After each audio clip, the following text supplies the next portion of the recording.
Adalofa mafolo fatuliriva ngole via fi in u fitu mar efa minuti wuche ile tula lima. Sorry efa. Ele tau fa wa la Blue Wave TV.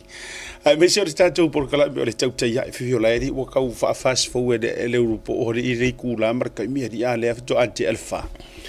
Ya Samuel atunu pele le loto le nganga pele le fatu so o se taibi lava e bita fo ile loto ona o le Samoa.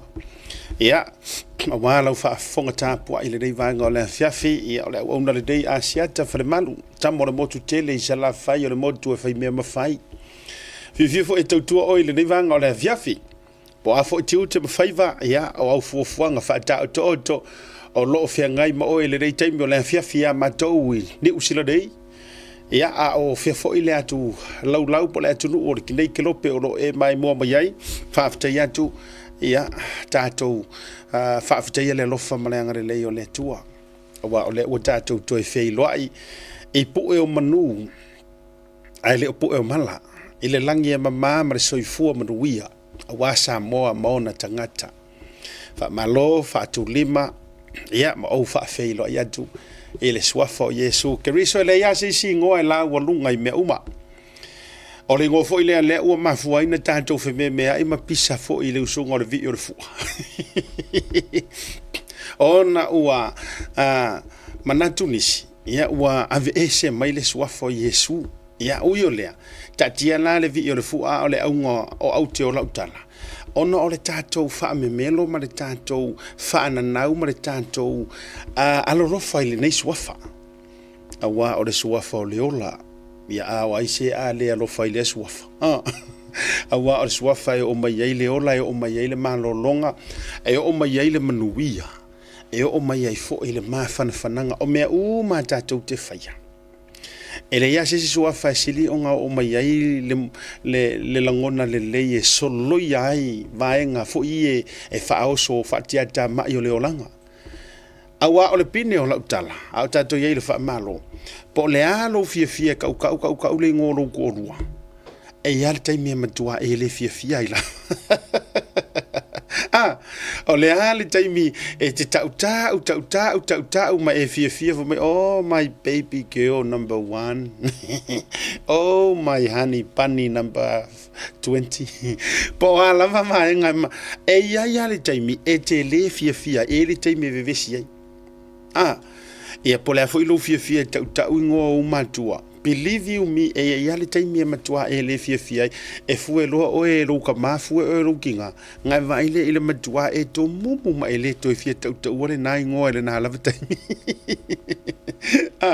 e o yo uso matutua tu fa fine o uso laiti cousins or whoever le tangata becomes an idol to you or superhero fo ile le te oi e yale taimi upset ai o e superhero e foi le taimi e let down nai o e low idol am I right I one name only e ki ofo merkala kusi ele ya se si ngoa e o mai le ola ele ya se si ngoa tanto te sa na tasi ala lingoa and this name will never and can never upset you and me o le faafia nka koka ngofi upset speaking of upsetting one another le tai upsetting atanto we Yesu la nai fa ingoa e taritonunga o Yesu le nga lofa o Yesu le nga lelei and his divine mercy ya maleano no i fa ingoa Yesu lai ma de do fo yo na ingoa ye sau le tusipa ia fa mai o Jehovah Jireh Jehovah Nisi Jehovah Elohim Jehovah Shalom o Jehovah Salome o Jehovah Nisi o Jehovah Irai o yana te au maia maleano anoa ia wana o Yesu wartali yes paua leo le suafa e ke fiu e ke fia leanga iai e le kai fia leanga mai iyo fa mai e telengese lo na to sa a olo na lofa e le ma vai lea o ia fo yo le tua e fa mangalo e vai e de manga ia ai o la inga fa sanga mai le ko asa or ko malo good boy. E o lo la ina wala ngai kere ngese ko sa. Ele se me fa mai ele so na to sa le ai la ngai kai mi nga ko sa le li fa na to sa le tu. O la ele te mi sa wa ila la na to sa. O e feo lolo la a sau le ko sa apena. E feo lolo la a sau le ko sa. A sau fa o inga. O ka. E feo lolo a sau fa o inga kama.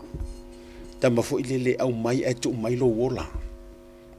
Ai a sau la a mio ngar kama a sau e se imalea. E sau wa se imalea e kango de me pele ya oi. E mo ilau tal. Ma la ye ya matanga le tatu kala me sula le lo fa le tu ala ngor ke lo kaimi o le mau o me yo lima o le mau o lo malosi o lo kingo le lei o le matua mana yo me uma ta vale le lei fa le lei o me uma lava e matua fa ngalo ya oi le na amaya me ya oi o le kaimi la o nga sa wei ir kama a o la nga sa le o inga a tonu e mau so tato wola mo so tato o vanoa fiu ka mamar ki ngai fa ya ku uia nga me nga e ingu pia mai ama e fa ale nga me salar ka ku ainga o uma me fai le ai se me o uma ka ku me fa fanga nga pepe o sa uma me ko walu uma ringu le kau fai ngolo wo langa so le su ngai ala e fai lava ko e kifa ku ai luma le awala ko e kiu su ko e fa sir fa vale e ko e kifa ku no ko a maka ku nga langa fa le fai masasa le foile le fai ma ye le e ko e kifa ku no e alanga e lo sia li lunga la ku su ma fa mumu ai pa lo mare ala fa vale la fero do i rumor makiki paka uma pa tu fa fonga la tunu o le tati tau mo fai foile le tau to fa fangu mo to fa manatu na te ila eu fa masole ngai va aire ka mai ki le fa siar ka ko kam ngai va aire ka mai ki nga pingier ka ko king ngai va aire ka nga wa itara fa pena ai ta to tele lo le ngai ese hale me o to ai io ese o le tu wa vanoa ai a fa yaku ai fa lava e se fo ilar kai me ka penga mai ai awala e ala mai ni awala fueli fo mai o langa mo nga vau kulo o to fa fonga ni me o langa mo nga vau ai fiki malangi ska mai ma fiki malangi ko ka par mata ivi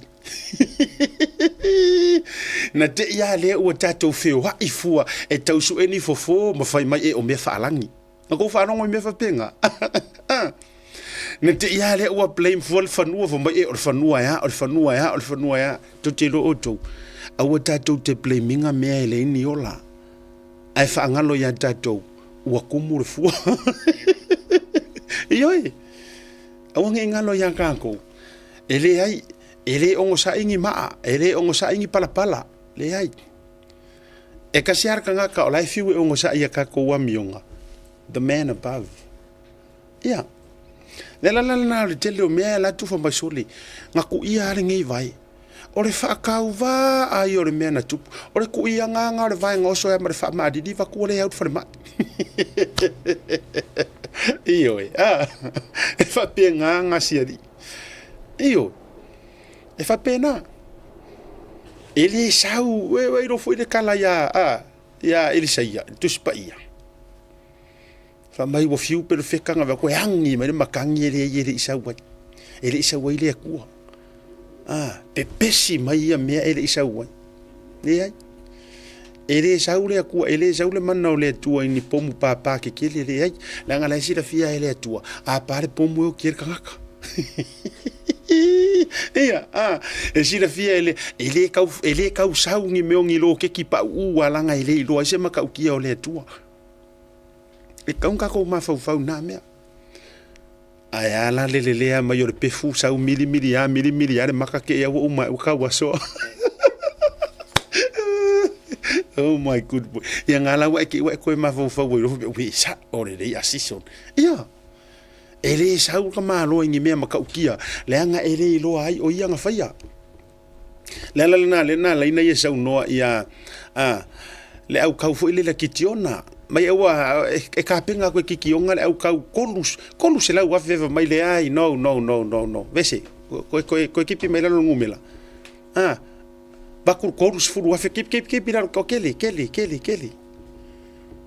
ko arwaku ko avaku fo il koru wa fe mai le ai too many fa mai le tala le tu fo kikionga sorry alla ola se au kau le mitia na le makua ko akele fa fe langa ai fa mai le tala le tu le ai o le melu te mana o ai le anga ako wo mar ko rus fu wa fe nga ko ke kau ai ako ko wo mar ko rus la wa fe se e fainga ka nga i lo e mikia e fainga ka nga i lo e le fidi o le akua o ha o e honga malo e fainga ka le o le ko ke aku ko akele ko ngumela ele eu foi lá se e va fonga o toa pia so fonga ngi ela ku fo mai o va venga mai o pa la va venga ai umare ai nga ai umare bori ila ngo fo ila ngiu ai muri yangi e fa mai ngai kango sa ye ila usfu wa fe ele se va venga nga mea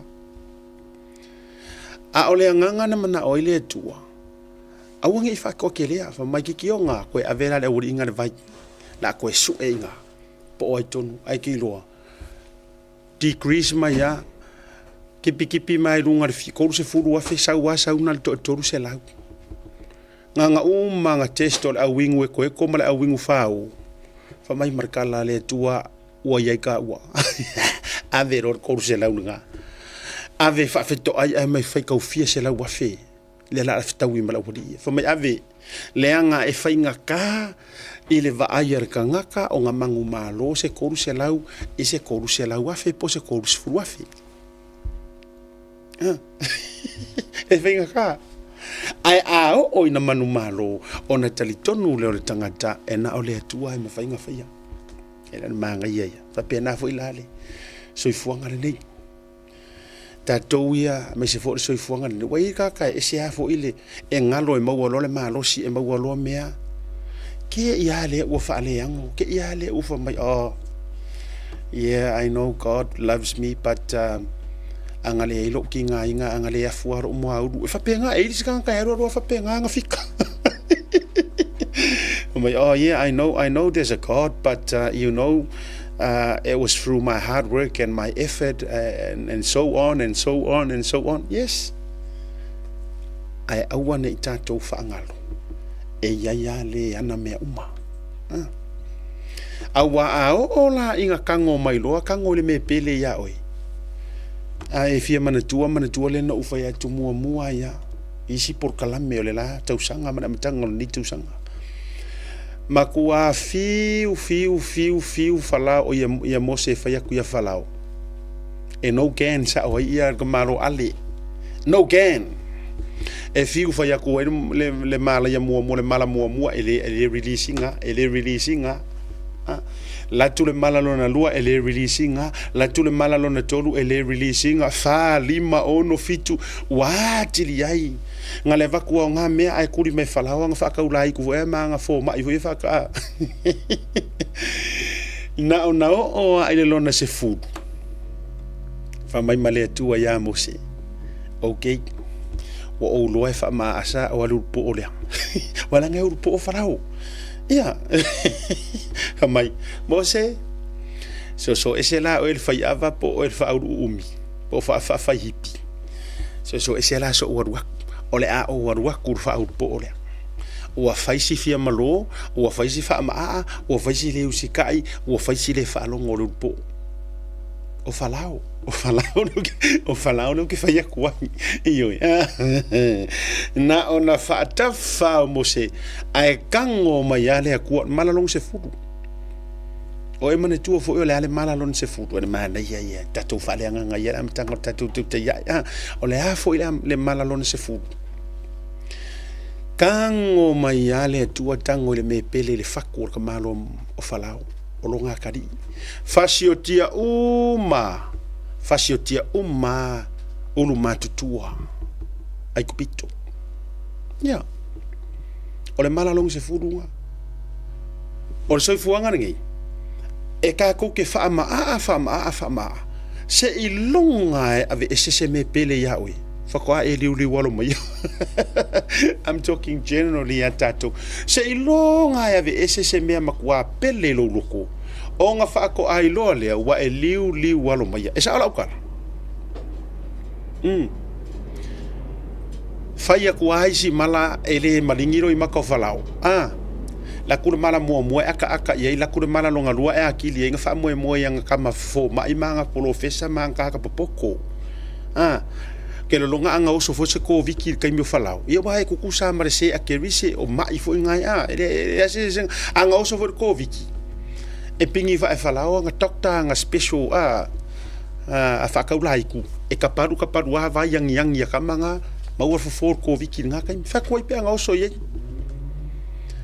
ai na o ile tamalona se furu fo mai male tua Moses ia ua uma mea no ufai atu te tango e fai e whaonga aile mana mai ate au e le o mingoi le urupo o so ese o le a ukango I longa whak ia walanga ile ase matua ile pele lana whanau ai me sea mingi uru makukua ioi ele ai se tama o se tina ele pele teu le fatu sana whanau ia nga o nga whaakafa sko inga o mose ai apa male akua kango ile faku okay la se ese lo wakari makua se makari I uru matutua o tonu ai kupito ale falongo mai isala eru la ka se aya mantua le ala na lo mose malongo uma I fanunga Israel le ngo polonga a nga ngi vai leo se kokor kama I mo pose oki pose a vali mu ai lu mor feito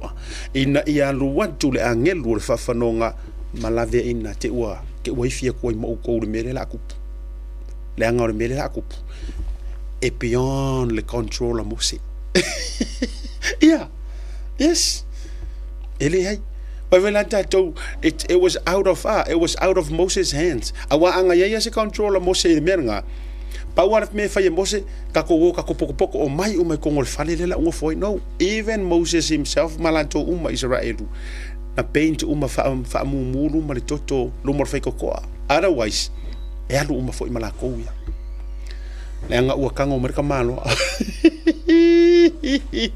le anga ua kango mai o le fa mama fala o le tatou fa talofa o le fa kalofa le ko ke ia o le fa mama fa o le tatou fa talofa le nei fiafi va ailo fa fiu va ailo fa alonga ka ko uma when I say o tatou including myself vai lo tatou le whaalongo, vai mea ie pupu o tatou loto, vai mea tatou te nau ai ai whakokuanga, I whinga ngano le tua, vai o tatou tō whinga ie tau te tahena mai ai, vai tai ma mea umalava, vai po sao, ale ai, e ai le kai mea kango mai, e ka malo le mea pele ia oi, ea, e le kai mea kango mai ai, nga e koe kangi a wewelea,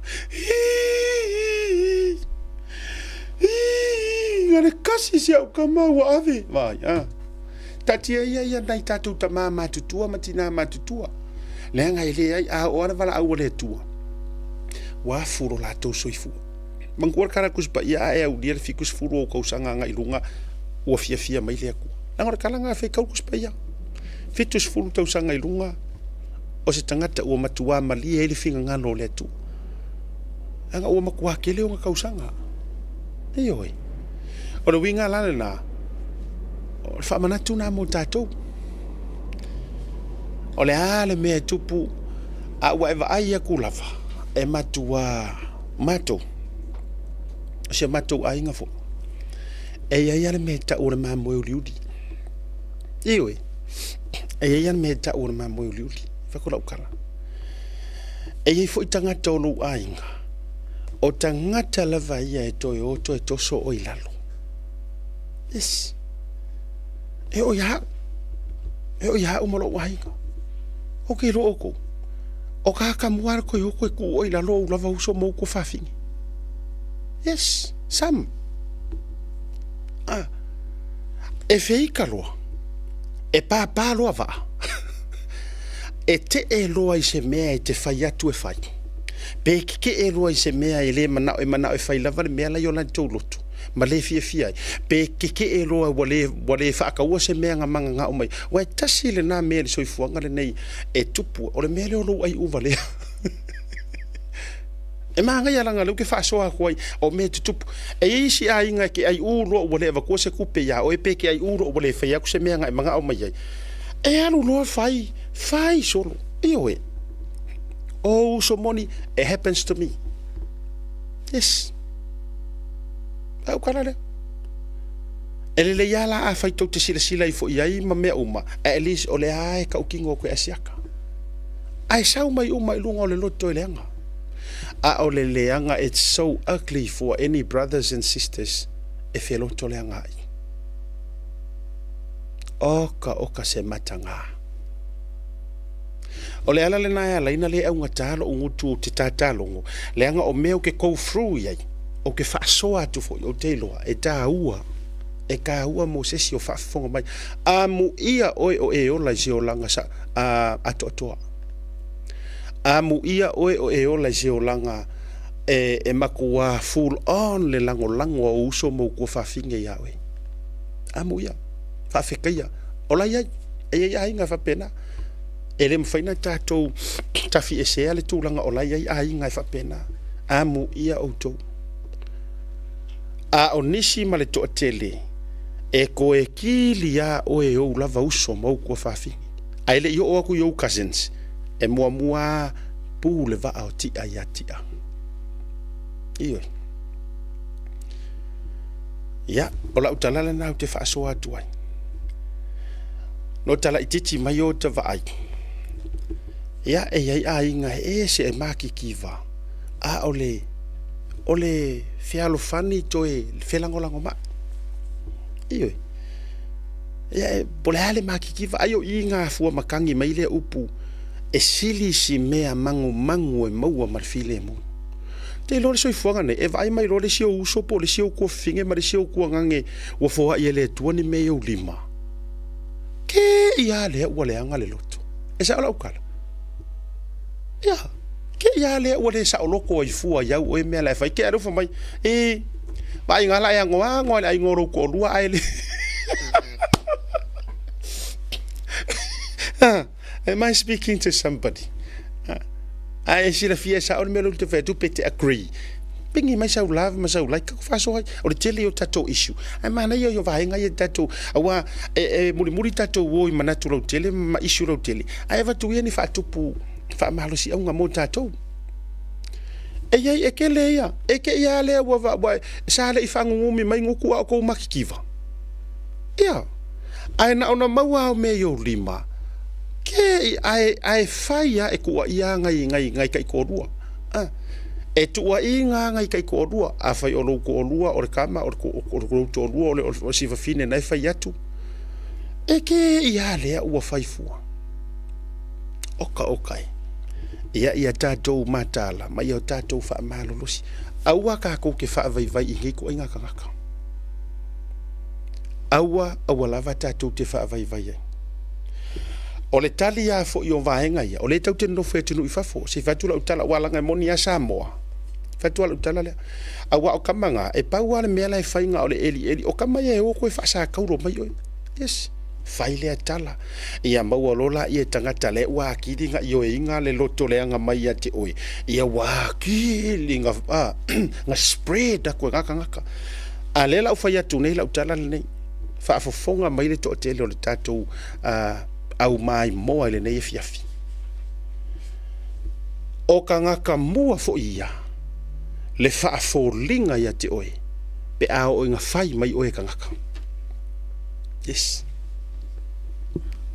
o kangaka mua fo ia le mua vili mai ma fia le lei mai ate oi e le taimi ua matua fai mai i roho e kangaka esi ua mafua fai mai o e kangaka esi onga o anga kala malako kala le o fai ona o le o loto i manuia o foa i le tua i ate oi malo ainga swinga o lo langa swinga o le fainga o lo ainga matulanga fapena o tangata ia na o fa sa tauro o so mo ko fa finge mo ainga o tangata fo i e mua tinga ma fa folinga le feika pe a o ina sau le lalo langi e soli oi ia kamaya kama ia mua o haf ko fe ka wa isolo makanga kama fai fai ala to vale ai lo to nisi tama mua ke ia le wa kanga sau fu ya o vidi ke ia ka kangi lo ke fongi ngai va ia e ngai le ila u fai nga ku ngo ia ngai esa le finge sa ka puala kuluku ia e ke ia le wa ka kangi lo ke fongi ai vidi mai bro ngai va ngai la u fai nga le la wo u loang e kanga ka le lafi ko fake page oi yes oi e te whaaforinga fua o e kongua ngai lafi ko fake page yes iyo te ia le wa tanga fia le lei vale fua ma e to ia lu e to tanga fia au fua ma e to fia le lei fua a o e na mafua o le whaamaro sile nai vatu o tangata ia na tele na e anga le lei ai sam e lea afia umai o le kele fo inga o kangaka la tau te toe matua faa le angaina tamali anga le lei lau faa so atu ena fatu lau tala ele faa peo se situ e isi si uso na vili mai a jau mai lalo e eire tangata ono onofo ia te au leanga ole e nganga whai akua whaasoa e o lailo uloto upu mafionga le atua ki rori me lefa mai e alofa i le lua te tua oi o ke karikongu e le whaapea o lou apa e le apa laia le mea ngā e alofa i lou ainga o lou alofa i le lua te tua langa o lou ainga ia o le mea ngā oi o lou kiuke o kausi lou ainga matangata o lou ainga a o le alofa i le lua te tua oi whakaikainga e alofa i se kangaka i ke le iloa i ke le ainga iai a whakaikai langa e whaia le mea ngā me ka o le alofa mongi o ngā e pasi le upu le tau love thy neighbors as thyself toru masina talu ai ai vili au ngani mai se tasi o uso vili mai la lo le South Island ua angale angar wenga sa mai ala to a mai e masiona to rua masi ala fana o fiu sa ili la lo o fiu e tau sa ili manuia i la lo e South Island le ai masenga wenga mafaina to o faina se extension ua uma le tolu tau sanga o le pemita fainga wenga sa polo misi fai ma meno fo ma peita iwa wale mafai ona racing ai le si ia lunga company le afoi le rate le mo mia mele immigration se fai le apala ia si uso si ma si on to do si la fana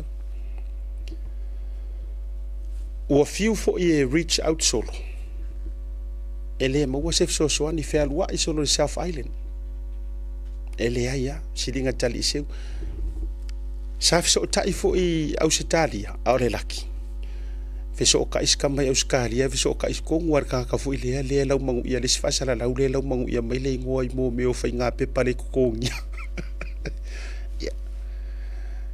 ai fa mai sita sia fiafi ke ia boku ele tuelo na loto e vili mai ke le masangi vili mai tal luar va veo vili mai usole ka o mai lolo na mana onga ma fai lo mai o fai atu ka fiolai ia fa pe e ia o pe pa fai nga nga mana tu mai pe pa fai nga nga ia sa ma to wolf su e sa mo len ave sa mo mai le ainga energy por sunga fa fenga nga reverend tuala to le for whatever nga umai le to hai nga nga ia na umala va 2 years ago ale la o reach out to my sitama le o le fenga taia ia te o le faatangi mai a o le ua lata le vai vai umai to e fo isa mo ma si ona to lua ma si la fana o to to sanga wa o nga tamai tine o fatu o te le polo misi tia o e maua ai na paule me o te fai tia o so le valele ma e sau lunga e o kilani sau ia tia e yai tangata e yai na ia connections o le a o walwe ave yai o e alo lofa mai lo case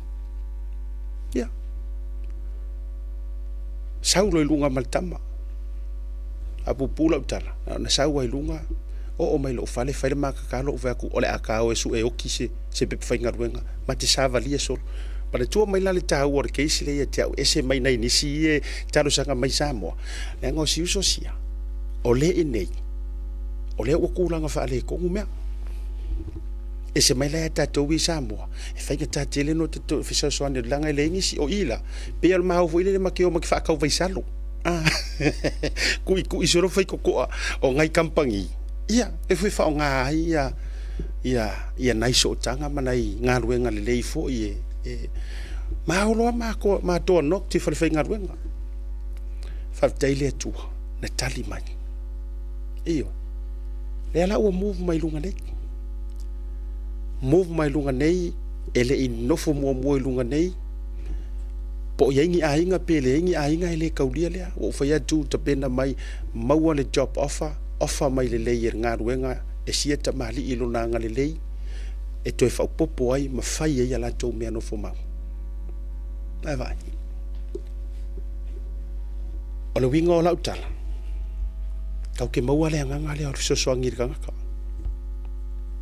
o la fo e fai isi it's just the fact that ele o mo le va no la to te fa so ai o tupu ya te au o la fa kai ngai le tu fa tai fa to la ule mentioning foi le no si vainga si ngali ile ua anga le fa ia me social active company ai o la fa tai le tu ai lo fa la fa penga wa or ka mele ye tatu ala lau mai ngi o ka ko ai ngar ka ko le lo fa ala fa ia ko kong fa lo ko fa le ai o tiu te fa le ai nga mata to fa le ai ko ai lo al fu ki o lo fa o e lo far kanga ka ese la ngor kala ngar kus pa ia e lo far tanga ta ese la au mau ma oi a lo far kanga ka le so kanga ia o man o fa tu le usolea e manuia loa me uma so longa le leile nga luenga so e so lo fale movi ai a mata lo ai nga lunga au kilan ni mai so fu nga fa penga awana eu tatou fa vai pela lau mai o e ke a pela lau mai o e o aro a inga ma fai o kala anga le o e ia fai lau ki ukenga ngai ke se fie o e awa te popole se tangata tasi popole o ile akua le anga e o yo ku fa finge o uso e o yo matua ele tutu mo o ilu mo fa msinonga nobody a o fa msingo inga ka ko e kuwa o e ia mo e sa e alofa ile nga o vakua yaki oi nga e anga le leide kamba nga le nga o unga mafua inga vili yaku o unga musu e kango vili yaku oi e nga o e ma fainga e rua sava vali ke rua fe e solo io e ke le le oi ke aru le le lau fe e asiak aru e fe e solo e su se pe fainga ruenga skama o ngo fasingo ye io e wa nga e anga le le ye walena awa la lo ainga mangisi o lo ainga ma fai lau kala ma fai oi e atono la tu fo ina vala awina la nga tu fo na yeni se le anga lotu ai tu mau o ile mea wa avantu ma fasino mi ai fasino mangai o ile tu ya o ke le fai akura vai la oi ke wa ngo fo ngai fo ima e vidi mai samo le anga yena yo tau ainga na yo ainga o la so e pe fai nga mai fa mole please I am still hunting. Now, let me clarify this. Ke wa fa pia vai la ia ile ai o le senga. Come to New Zealand. La ngore senga nga. O le cases kamalea. He is already here. Masiang fanga, masion to lua. Ia o mata wa yo le a ka ko la yeso pe fenga wenga mai Samoa. Try your best to come over. Ia le wo fa penga aku a o se upuro te to yalu na o fuile le tau su e men pe fenga wenga. Were already fainga tale na vaenga ai a mo waila le va nole nei a fa fonga mai ni nei company mani nei sa maria ngale le o lo o mafai no to faia pepa fainga ruenga mo nei tatu tangata mai Samoa not only my family le nga lo wainga e foi nei tangata ese o lo reach out to my tatu proclame a fai o e fa fonga mai please yeah I need your help to help in nei tangata ia o le to ate le o nisi sa o wanga le lei pe fainga ruenga ile ainga energy na pawa le aso na o wilo ai o mai na o le aso na tu vai ai New Zealand ioi pa wale ole o iwo ulo ai e maka u kia fo I fainga le tatu watunu ia ai lea fainga o te le su ele su ia lo ulotu ona o lo o langa pepelu ona o lo o langa faonga o te fai aku sawa o ke sina fia o ko wiska kaya nga ufiso soangi ai pe fainga ruenga matotu ngai Samoa ia matotu ofa pe fainga ruenga I limas fulu ai ona o le ano ai o e ke masangi ai nga makua yo kalo sanga no ule popole ape I ka ai pe le fia fai fia au yes fa fia nga tole e foi te ai na matua yo utaro sanga malo uloto fa mole to tel ele nga ko kamikio mako wa o nga mako o nga o ainga o e nga o mai malako cases ese mena mako Samoa avelo ai recommend o mai ngo to te sira fia auto le wa nei New Zealand stotel so a o se vili fa fe kaivo a o se vili fa fe kaivo se fai mai ia ioi ele se la ukala lenga e ko kiro ia ko kiro ka fu ia lenga umang fa malolo kaupo ko e kasia ko e fo ko e fa fa le la fa tu la utala ele fo nga me o me o le vang valo ia ku pa ia e mal au kau fase e mal au wola fa nga e mal au fkangi se pepelo mal ai oi pepelo ai nga mau o le vangwa bye aka ko felo ai rifli ma ke kipo ingi me ko say hello mai say hello mai fa tai mai fa pe asi fa kai kelea ioi fa kai kelea o pe fa ngaruenga o ele man to fo ile no la tu ioi ta ua tu mate ai nga masi o to ru ki nga ru le ai nga mo ko ru me u mate tele ai nga wa ka u mai ke u Samoa a fa u fa manu ya tu ia le pela le pela kau pou ia lau whakamala au le pela le au le wingo lau tala o te le whai atu se si tu e te tau na e toi whawhitaia se na whai atu se anga le ia oi a o le mele kupu o e leng ki ngā inga le se au mai a o e mua ngumela kasi le wa e sau koe whai ma wha uma tuai marvaenga le tato atu le malolonga Ua o maua se tala wha noa mai le tō ai tau nuu mai se tasi o au malanga mai Samoa. O le au malanga lena sau se tasi o nefiu. A malanga wha vaitai me o ila Loi Nelson. Na tau nuu mai tala tuana nafi. Sa yeila se tamai titi whato a sau le taimi mua inga ruenga wha vaitai me mai se tasi o nuu isa vai ila ule ka ua le fio anga wau ke le ka ukuro le fio anga maua lo mai o te mna wha fonga lei mea au tau lena whaiar me lea. Na sau wai la mas tamai titi mo le uru ai taimi le fato a sau el tim le sau mala na umu ma le tala o le fatali atu lona ainga i nei ma le ato lavalava e sau piki i le malaiva le tele ia o ilo le domestic ma fele le ia ila lo a o le tala sa o le kala fa vau po le tala le o na o lena whaamatala mai e lo ne fiu lea pe e tai malanga mai e le au malanga lea. Ko I kiki a misi le la vaa le kau whaakaringa o le ainga le I domestic airport. Tu so lena tau nuus tamai le au malanga sau eska me kiki lea pe o sona wha ainga pe kere lope wha uopo lenga ku e whaakali aku ma le ato lava lava. Ai ua te I le aruaku ora kamai kiki. Aruaku whai aku. Kamai kiki le ngala koe whaakariwa. E tu mai le umu ia te ia. Se ia lue aver ka avale ai o lai whaakali mai lo na ainga I le domestic airport ai whaakali mai male ako lava lava ia tu ulo ia male umu ngimo lo male ki le ngala ku ngala ku male vale le fatali sta male foto asa umu te mo e o le piki o tu le domestic ko I kiki aku ai le lava ai o le lo le whaakali nga le ainga le male ako lava lava no show relations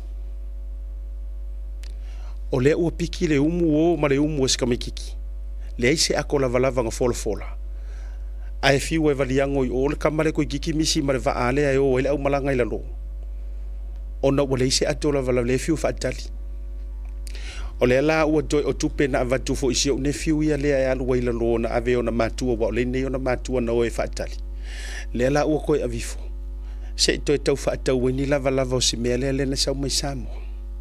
O na ua soso lali tangata mala na umu ave la inga lena inei na whaatalia. Ai le se ato lava lava. Ua kako wa aila kako. O tatou vai tatou whaapea e le tupu ni usila nei mea. Whaapea tatou tau walea umatuai ma tatou ni usila. E nei tu ai ngā whainga. Opu moni ma upu tu sao te le pole foi peke fia fia po o ese number 1 fans ale tatou porkalame. E le la wa miu. E le na tu ai ngā miu. A le mela lenga kupu. E la me mali. Sa weska me kiki le sa manga of palolo. Wa ila me mali ole. Ya ila me mali ole orila. Ko se pawale ka me kiki le sa ma palolo. Le kala le si o ne fiu le te malanga. Pawale ka me kiki la ko malanga sa mai sa vai. Sa ma of palolo. Ko se le ka fa mo ni palolo. Lono winga. Al mela mali. Ai nga check in I faleolo. O check in na I faleolo. Ai le ave ka mai kiki palolo ko ngor pusaung. Le sawan marka maro palolo ilunga le mai lunga. Ato fa fonga mai aya uso le muka o le tati ata o te ma fa fe fainga aya o se mea nga fa ele atu. Se ia wainga ave palolo le umure wo ma kanka yang fa kali ko I malai vale. Uso le wo le tu welta mai titi palolo I te tono le umule na ave lalo. Ai langa the first time o si mea la sa wai. La langa ka wa ia me fa ya tu ulo ma palolo lunga ile akorenga mai lunga. E o mai I au kilan. Siaki ha kunga ia mantua ko frule ile tiute male siaki kunga. Ala le wa vai mai palolo wa vai mai palolo. Kia I umale akokia I palolo I ayo lena tia ile ato tia I mapalolo. Mana leo lenga Amerika mikiki. Ai sao mai nga ole umula le mai lalo. O mai lo piki le umu o mai fafu. Ai o mai la yai mal tangata na le sika mikiki le fakalia. Ole ale me na le mai ai lo le ato la valava le temilna. Ai tu se mai o le te il tutu. E tau au tilo le ainga le fatalia tu. Ai la kule sika mikiki fa yak.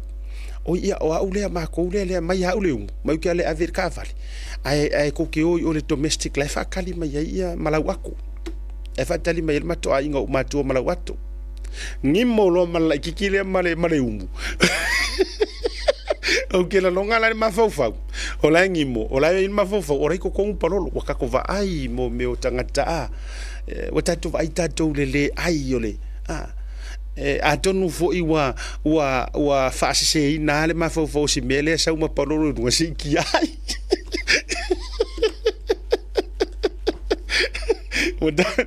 ya a fa yo fa fonga mai ya o ele te fa fonga mai nei wolilo yo manatu o le nefiu asia talen tai mele au malangal na ya e te le loi wa si ke le loi o wala fa ele tua se ia o mai ai lungor por kala mel tau tai ya ele mata upu le langa le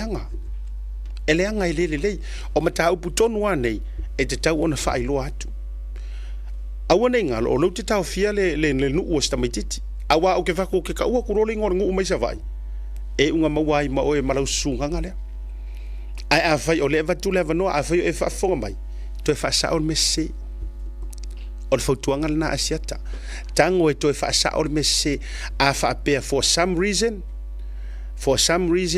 it's a genuine mistake which is okay o fo pe ai sea o genuine a le ngala ku kan ka piki mai le umu pengale ya pra mengale ya lo male ya to valava a fai fo yo se mea wa to fa sa ia wala nga yo o mai ya kia ulo ngo e te taulana e to so ta wa to follow up inga ia o to follow up inga ia lo ne fiu leila lo po a mai sta male langa le wa ro male lo se la o se o ne fiu na vatu ye o na mantua o la na pocket money wa so so le mai au malanga ya le la o ina vatu se on to fin a le la wa tango tu se kau fa ka wengi lava o se mele tu lo le fa fonga le tu nanga le fa to a tau no mai nusila ai afa pela o le fa fonga mai le ainga le po ai le na fa ia le tu ai nga yo inga fa pea fa mole fa sa o le me o se iwe a fai o te pena se ato lava si me po le foi se tūlanga o iai au tau te fa pena ia foi na me piti avele umu ai ia ai tu walaki ngai o leo mai au malanga ko akele anga saunge nga o singa ka mai ki fa moi mai le ainga po so na ainga po se fa wo po le alafa ta fio lai ia o leo pomoni ka fio lai po fe a ku iai ia e va tu foi fa fautuanga mo tatou i sa mo a fa pe ai vai nga fa pe le ni ainga wale ia ni si oni ainga na ye to walo ma fa nau au tu te musu fa so tai mal tatou pokala me tua ma o so ninga o ngar sfuru mi ngu ke ngofu away me mal mal valele io ngar sfuru mi nute ya mfaya na ma o so ninga e fa tali na ye to fa nau ya fa singa ma ko McDonald's ngai la kala kai ya ona to fa so le la to va ma to i lo ele fo le va nga le ya tia o le vo ya o tele au taimi fo yo le covid sa moa tele au malanga sa o mai ma wa arranging no fo ne fatali to fo isa moa ya tu langa na em fai fo na ma wala na o nanga ma na fi so ninga ya mo na itatu ainga la ya kai ka meki kwa mai a fa pe o ele ke so yer via McDonald's le se me la evidi sa pe wa ma sania o sa no fo fatali va a dia ro ile lo tatu malolonga a foi mai tato inisio tato matatu fata tanonga lea o le sui mai America se tasio alo le tudu he used to serve in the military ya emana ya foi o le amor so tainga ya se fata tanoi tulanga foi ya i ma serve to no le malo tele America ya me se fo so na finanga lo le palo tau le ole anga fo nei pe mai tato fa salong fa business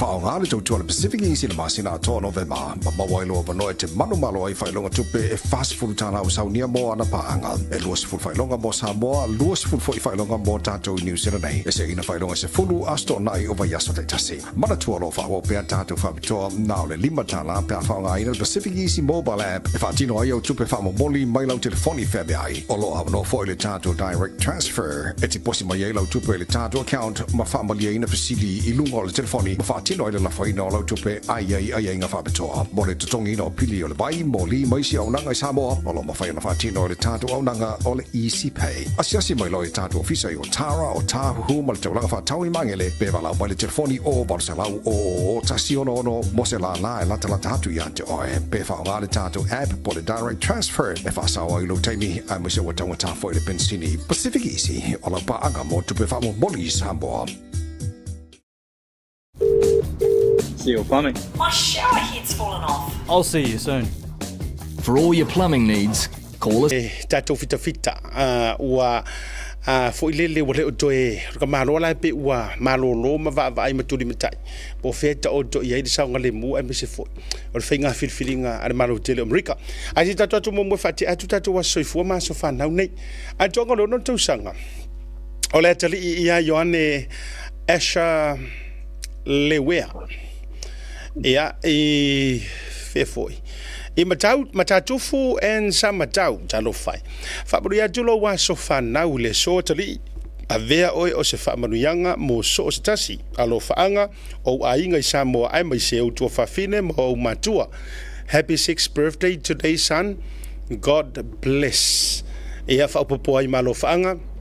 Mai a siata mara tātou purkalabi o tau te iae mo oe le atali I atoanga o lo wono tau sanga I le so e kū maraka kare pese kū o se whai pisingisi ia o le si tātou wa so whanau o le aso soifua o le sunga ia John Nipper happy birthday John Nipper vi ia le lo fo le jua ina wa e au le mailo toru super toru tu sanga fa madu tele le tua ia mawani si aso se tele molo wola to angale lo tu ava mata le tua alo faanga o matua tuala ma Samaria I Melbourne po Melbourne fa popo tua I malo faanga ma ya asiata mo eluso John happy 33rd or 33rd birthday ele nei fo yaso ia waso fa pe nei o le fale ai ngala va tusi lo li mapule o ele meta ngata au nei e fa sino se meta ngofie o le sita to waso soifua o le atoanga o le fitu se fulu tausanga o le talainga ia se wa muli peseta le tuala na mavai lia welese en Eisen akela welese oh el wala mare su ko sanga ka lo fai e ta o to lua la o lan o le tama ia se wa muli ia me se grandson ta mo Eisen akela welese tolo viele lo fa malanga le yo le tua e la de tau singa mo le fa maoni ia me se fo yo le fa maoni o lona lo fa mo o dad and Eisen fa fitai nei tau sanga jele wa fa manu ye nai o lua male jali o le tatalo ia lo fangia e le tama o le langi ia maua pe o lua ni siaso stele a wa tiute vala a winai o lua. Cheers to another year, Dad. Love from Mum. Love for now your grandkids mau ainga umalava. Fa popo tuai ia ma fa manuianga mai a asiata le atuanga o le fitu se furu tusanga ia o lau fa autotanga se wa muli po lau fionga peseta le tuala na mavai lia welese Eisen akela welese ia a mesio o le tari su tolu tusanga maru ye tele mai a siata mal programe o le tauta iae talo fatu se uso ya mau io se wa kuai fo inga ko o mai loka so fa ngau se io ka oko e ka ai ku kala te pato ya o tala ya le tanga ta fo ile le lai fa tanga fa se e mai le tunu ai na o le to ma le ferwa il me le fa o yo lea o ma wa ta to fiso ta inga male avionga ya moa au sa Joy Maseve, Burge Mackenzie, mai America o te lo Utah le ia ngor kama lo e fel wa ifo itulanga o na tute. Ya o te mauti no lava o le wa Utah le te mile nei. Ya o le military, former military veterans ale atunu o America. Fa jalo fa mo folo fatu. E lo vionga mo au sa ya o tama fo yo le motu tele sala fa. Ta maiti fo yo le ala tawa. Malo a fio mai lungo le programa te te yae e nei vanga o le fiafi na ropa lo fionga asiata pa fetai one o le avano mo nei I tula e pa le trai fo ini minatu I melo tupule I American 8 ai mo na batu se pato esenga I tato atu o Samoa o fea mea e alala mai ai talu ai o le atali nei na o alu esea ma Samoa o balu au tausanga na mato ole e New Zealand mato mu mai New Zealand e Hawaii o sipulu hono o tausanga mea la lai ona o pato esea atu mamalu o tatu atunu nei te ua se upu ia na tau whapele a solo le lide u fia pahalangi e le ai o le mela na o le bana e mo ia lau te alu I Samoa e tawhao ma whai ia mea o le aingo sioptina le ngata po leo zila aingo sioptama ia e le lei ala u everyday wha Samoa a saulo la e le wha Samoa le pea talanoa I lumo o tangata ia e matua e mo ale e flanke a ule mena ia tia una watu asiata nei amno Waia au te loa o le ngana pitu sili nana mana ia mala malama yo to tele o tatou ia ai me se fo ngana lau tele ai amu ia fo oi amu ia fo oi balanga afua ile matua lo so ifua ma taimina e wese mai fa tu sa tu sa inisio fa na wi nei ia o matua le to ilo asa fa Samoa ai fa vita yo le na lava e ele le lau tautala ngana wa so uma matulanga wa so fa so awa o le siva inga tawa se ita mo mo au tele falia tu hata ia o le sunga ia mo au sapo Bridge Mackenzie wa silafia e taimi o le military ia ele ia le moto le pau silafia la foto le vanoa le nei ia e failo mai fo ia lo fasino manga i Samoa ia me se fo ia o sia umana mea ia masina tali talanga fo yo so ifua fa mo mole ia taimi mai fo yo le talavou ia se yo o mai lava le dei taimi mananga nga fa alo pa taila va sheta mo lava no e pe ona fa ya tu te mi wotea o una o fa na o le mo tele o savai sa tu fia sa tu paitea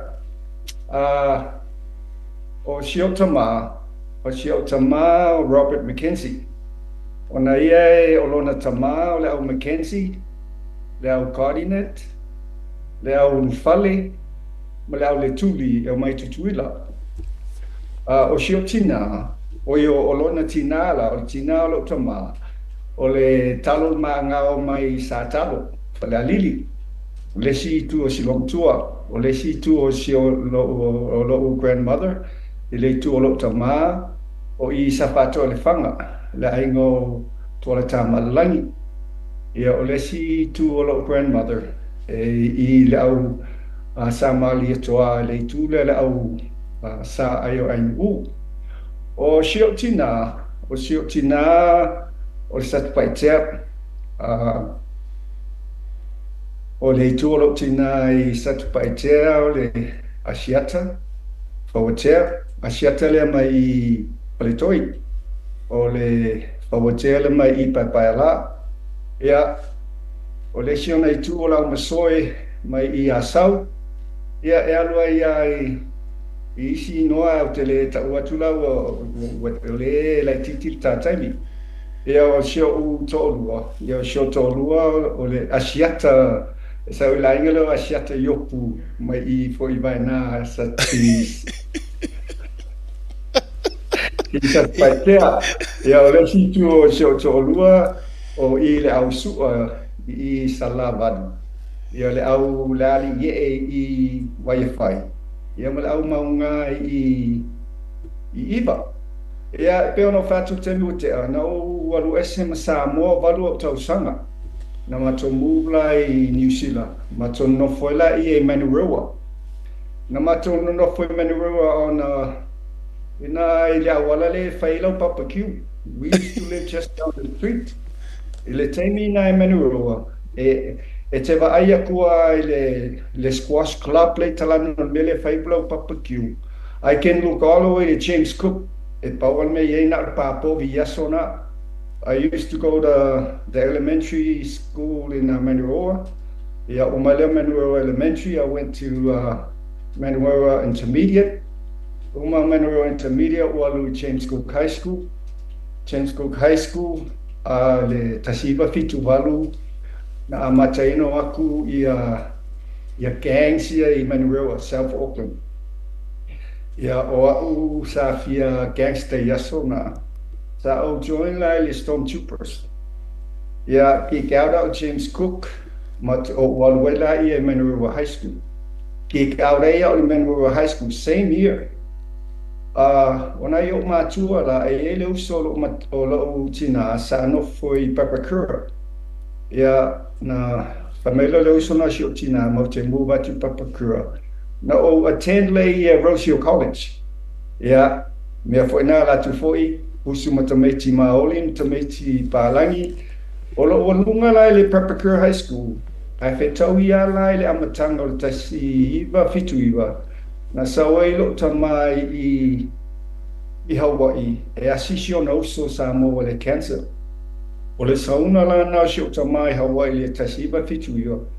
Ta oila I sio na uso le mele tupu lo na tali ina le kiki mai le sia o alu le sia o e fa mai lo le yo I uso na lo tama. E silio na mato mu mai I Hawaii.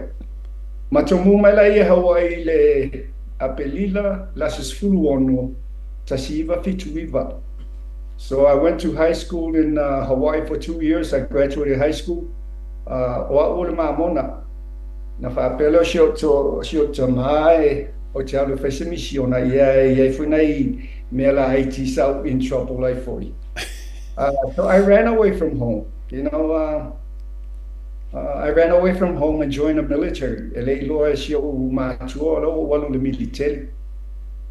They only found out no tolo mai le military wala ese si e ke kolo ia I o lai long le military. O kolo mai lo shiotina tali shiotina telefoni ma fa mai shiotina ya. Mai shiotina ya play pe ese me o tele ta o tia nei o fa tu ele ai. E na o ta umalo minu tol ma telefoni o fa tu shiotina o ta ta una o lo you know my time is up. If my now, it was then that I realized what I did. Na final when I shot to my the Air New Zealand I Mangere. Yeah, I shot na retire my nurse I Matotua. You know, what much my Hawaii. We used to live in a low-income housing. O me ave ai nga Polynesia plata no what you Hawaii leini tupe vai leini nga luenga. No fela ina ia na yo matua. O le temila na I felt bad about what I did. Matu esama New Zealand le leini nga luenga shotamana yai. I lewa watina ina. We came from New Zealand wa over to disia tole fitus fulu wa tausanga shotama. And so he worked in a lumber yard. Shotina, if I told or the housing area no fight, or tele my taulis litalale shotina, fatolu nalu shotina, tayao, auli, afi, collect aluminum cans, na avela io appana fatau. If so swani ilmato aina, ilitutoni la titile mo shotama. So we were on welfare. Welfare. So na tautala ile o shio tamai mashotinaya masho so matumaro to fine. We have to get out of the housing area. We have to do the best we can, and live the American dream. Ole merana le temina ya ole temina wafangata I palotele tupune America. Because because or America, there's a lot of you can make that dream, but you have to work hard. I pay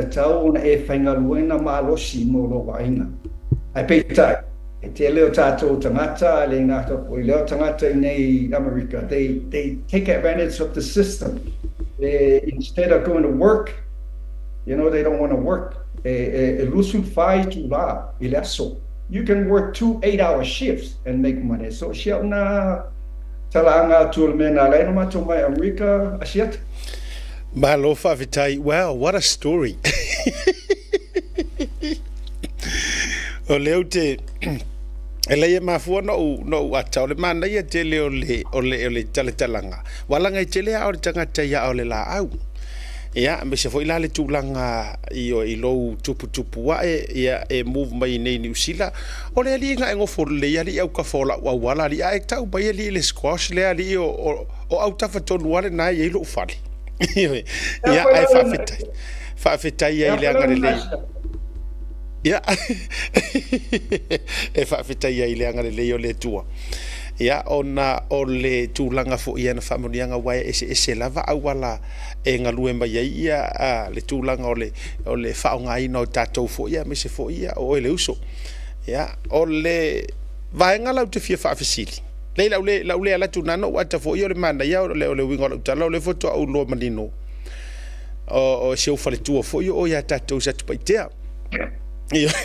Alanga ole na mawal tava no I melepone ai mo ia ele itelese tata me fese tala o no le tulanga ole por kala mesa ai ele faina le e telea se tata le to fai pa uma nele ta ai ole se itau vai tu o langona mai au apert le langona tu okay le la seki no o lo titau vai tu ngai le tulanga le internet ma do ma vai ngana ole amatana tau sikaili mai ai le faina le o le fanga solo pe me fa wa le ta fa ta tanonga de vanga fiafi ole o te fiafi sili mo tu lava mo ausa Iaka ia no o lena ficha tulunga. Ai tatele yo le vaenga le. O te fia fasili atu. O fea tonu lea ia I leke ua mai ei fanga ia. Ia pola au malo staru ia ngana fa fingo fie. O fea lena e se vai tell us. Mfona fa soa mai le taimi lea o lau experience fa military. Yeah, o le taimi na o na mato woi Darwin. Sa le taimi na o Station Hawaii. O Hawaii la o la towe kawaina le Pacific. So a fai ma ia o le ata le lo na lua le tolu matou o le ata na take na fai go lea. O le ata mua le na fali mai o le ata na lea sa fai Darwin Australian Macto training. Ia e pēno whai atu o le teimia na o Station Hawaii o Hawaii kawaina le Pacific. Anything that happens in the Pacific o tanata Hawaii are the first ones to go with Soswani. So o America e tofu ale duty station ma le area o le lalolangi e cover la ko. O Hawaii la e cover I le Pacific. Malola ia o tatou tala no ai lai nei me o me fa military. O le fisiri ai wala ngole ua e sau mo le uru ai taimi rungo le proklame tau tai ai. O asia tai fisiri sa o ai le ase me kami ai fua. O e ine nei au tangata valeina. Iyo, e mawhaina sau no mai. Wala nga o tele o fat ono o tūranga fa military I lo wala awin. O e ngai ngai ka hakari ua. Iyo, ua whaonga I e rau whanga ka avidi. Ele ai asiata, le taimi le na tupu ai ia mei na tupu. I was fortunate. O le mena ia ua ia tangata Samoa. O te loa, o talosanga umatua. Alo talitonu ia Yesu Keriso. Le na sefe ia mea ia. Awana tupu mena o lau te instructor mo le US Army Ranger School. Na senda o ele Army I Malaysia. E lua course na ave Malaysia, le course e ka o le tracking o ke teach all the special forces in the US, Delta Force, that goes through Ranger School, the Marine Recon, the Air Force CCT teams, o lau te awhaie o lai behind enemy lines. I teach them how to track. I teach them how to track, how to you can tell you can tell how many people course na Malaysia, because Malaysia number one level lang tracking or survival. Wow. Survival so se la aula vai o e ola I so se tu la langi.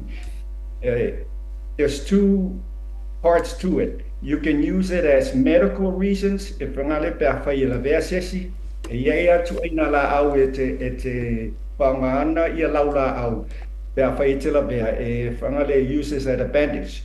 And then the other kind of plants or plants ngale mafaina e ai it's a survive. Like an example, le pawhai le tia I so o tātou I Samoa. A whai tano tā I lalo pawhai. Nā tano tā I lalo pawhai. Eke o nā tutonu al pawhai. I o nā tutonu al pawhai o tamai lau whai lai ai tutonu o nā tonu al pawhai. E sili atu nā lo kāpisi. So I teach people how to survive, how to track. O le mena sa o whai le teimi lena papai na I mea kikele I whako. So le avanola na peona o whai atu. O le alofa le atua where I was assigned during that time. Na laino o le mo le avanoa o te alo I whanga le ngau train ai for 20 years. Ia siau na whapopo atu whisi. Wow. O le matua matautia o le tūlanga o le tomai. Whaftai fo I le atua. Ia a tonu na tāpena o e wane I whaatau nu ule vahenga lea o le frontliners fo I lele o e mo le pui ngol. A o le whai o e wa e peila o e le mastermind o mea uma wa o e le mafuai o na maua le malosi ma le lei mafau ma le lei tino ma fai unga fai a me se foi o le tomai lau tele o lau vaenga ma tūlanga whapena ai o tai ai le mata upule o le ai ni cases foi tūlanga foi le o fai unga decision making em fai na tau whaasoa mai le taimi e te ono whea ngai ai mani whai unga onga foi le e tau fisilingi ai le ioe ma le ai e mawhaina e tau whaasoa mai ni tūlanga po se whatita inga whana whaasoa mai wa utelo ua matua sila mai moa le tōtele e fia whaafonga fo ilo taimi au le militele.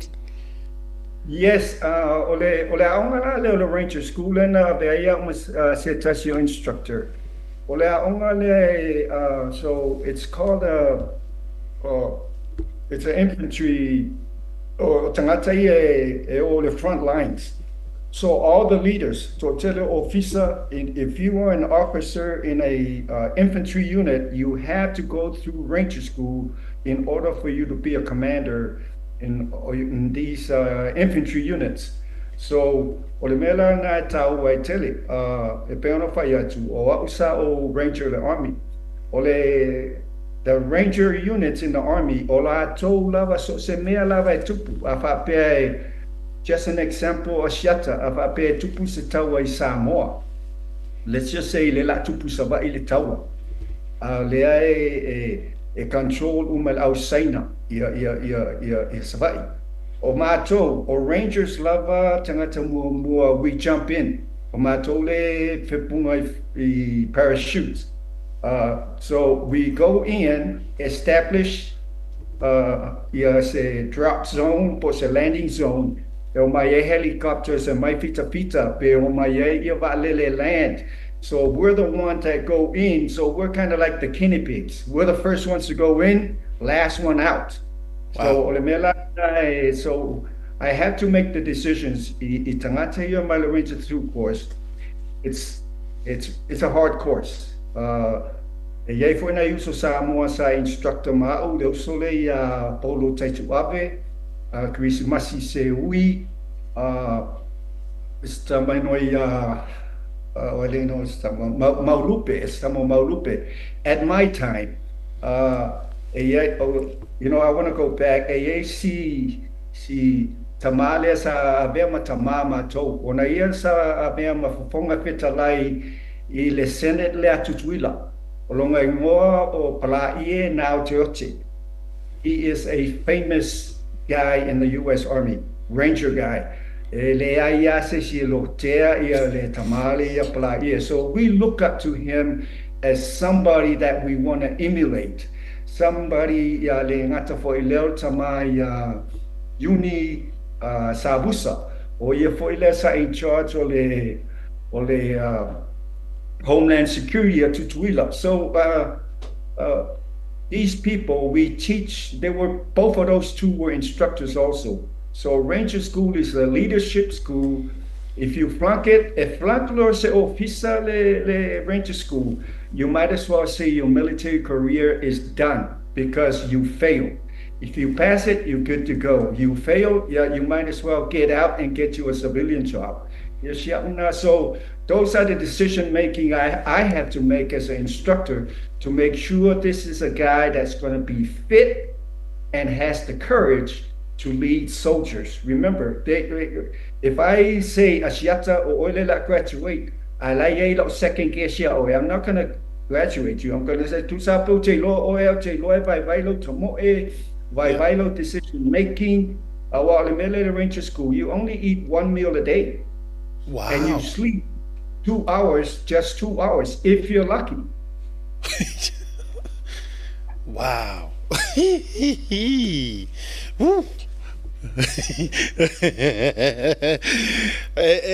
It's so hard to try now to put your military experience into to low.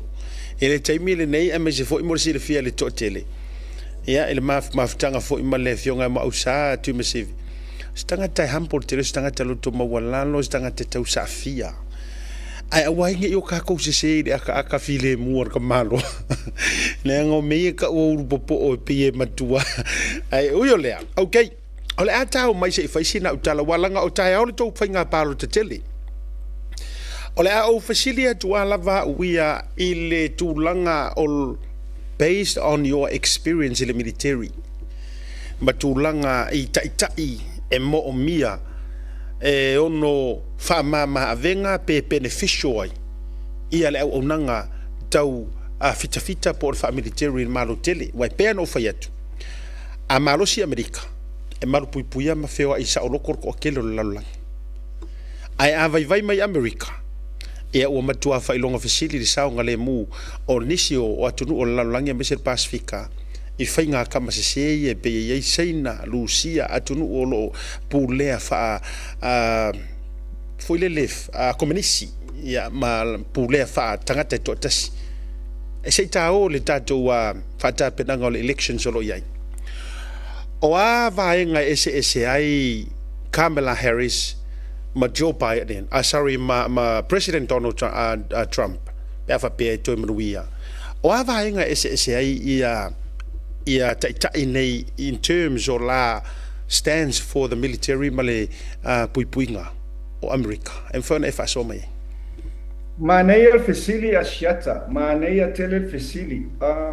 Le presidente le usole ya Trump. O Trump e le mentality whaanale America first. A milita whaamomua America. Ma le me le tumalole o Trump. E le mana o ai tamasese whaapea e pala ai America. He is always America first. We will take care of our soldiers. Malesi me le tamale ya Trump. Ona ia na saulo tamalole when he became president, Israel fia tangata Israel.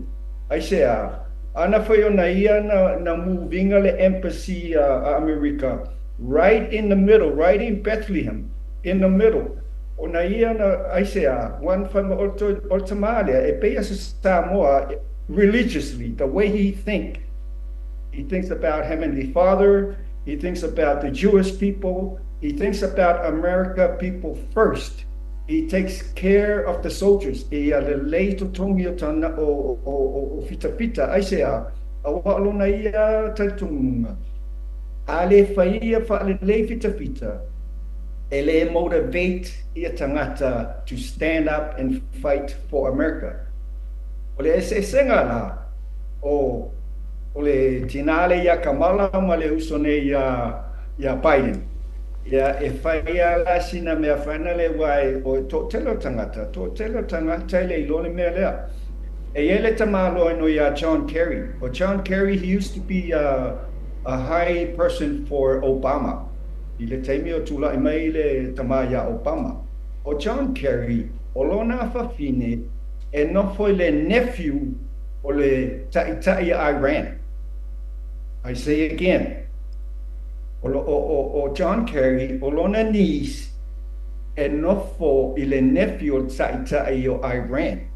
So there's always that conflict of interest. While me foi na natao fia il tamale ya Trump, all the funding that went to Iran, na tu maya Trump tao fiuma.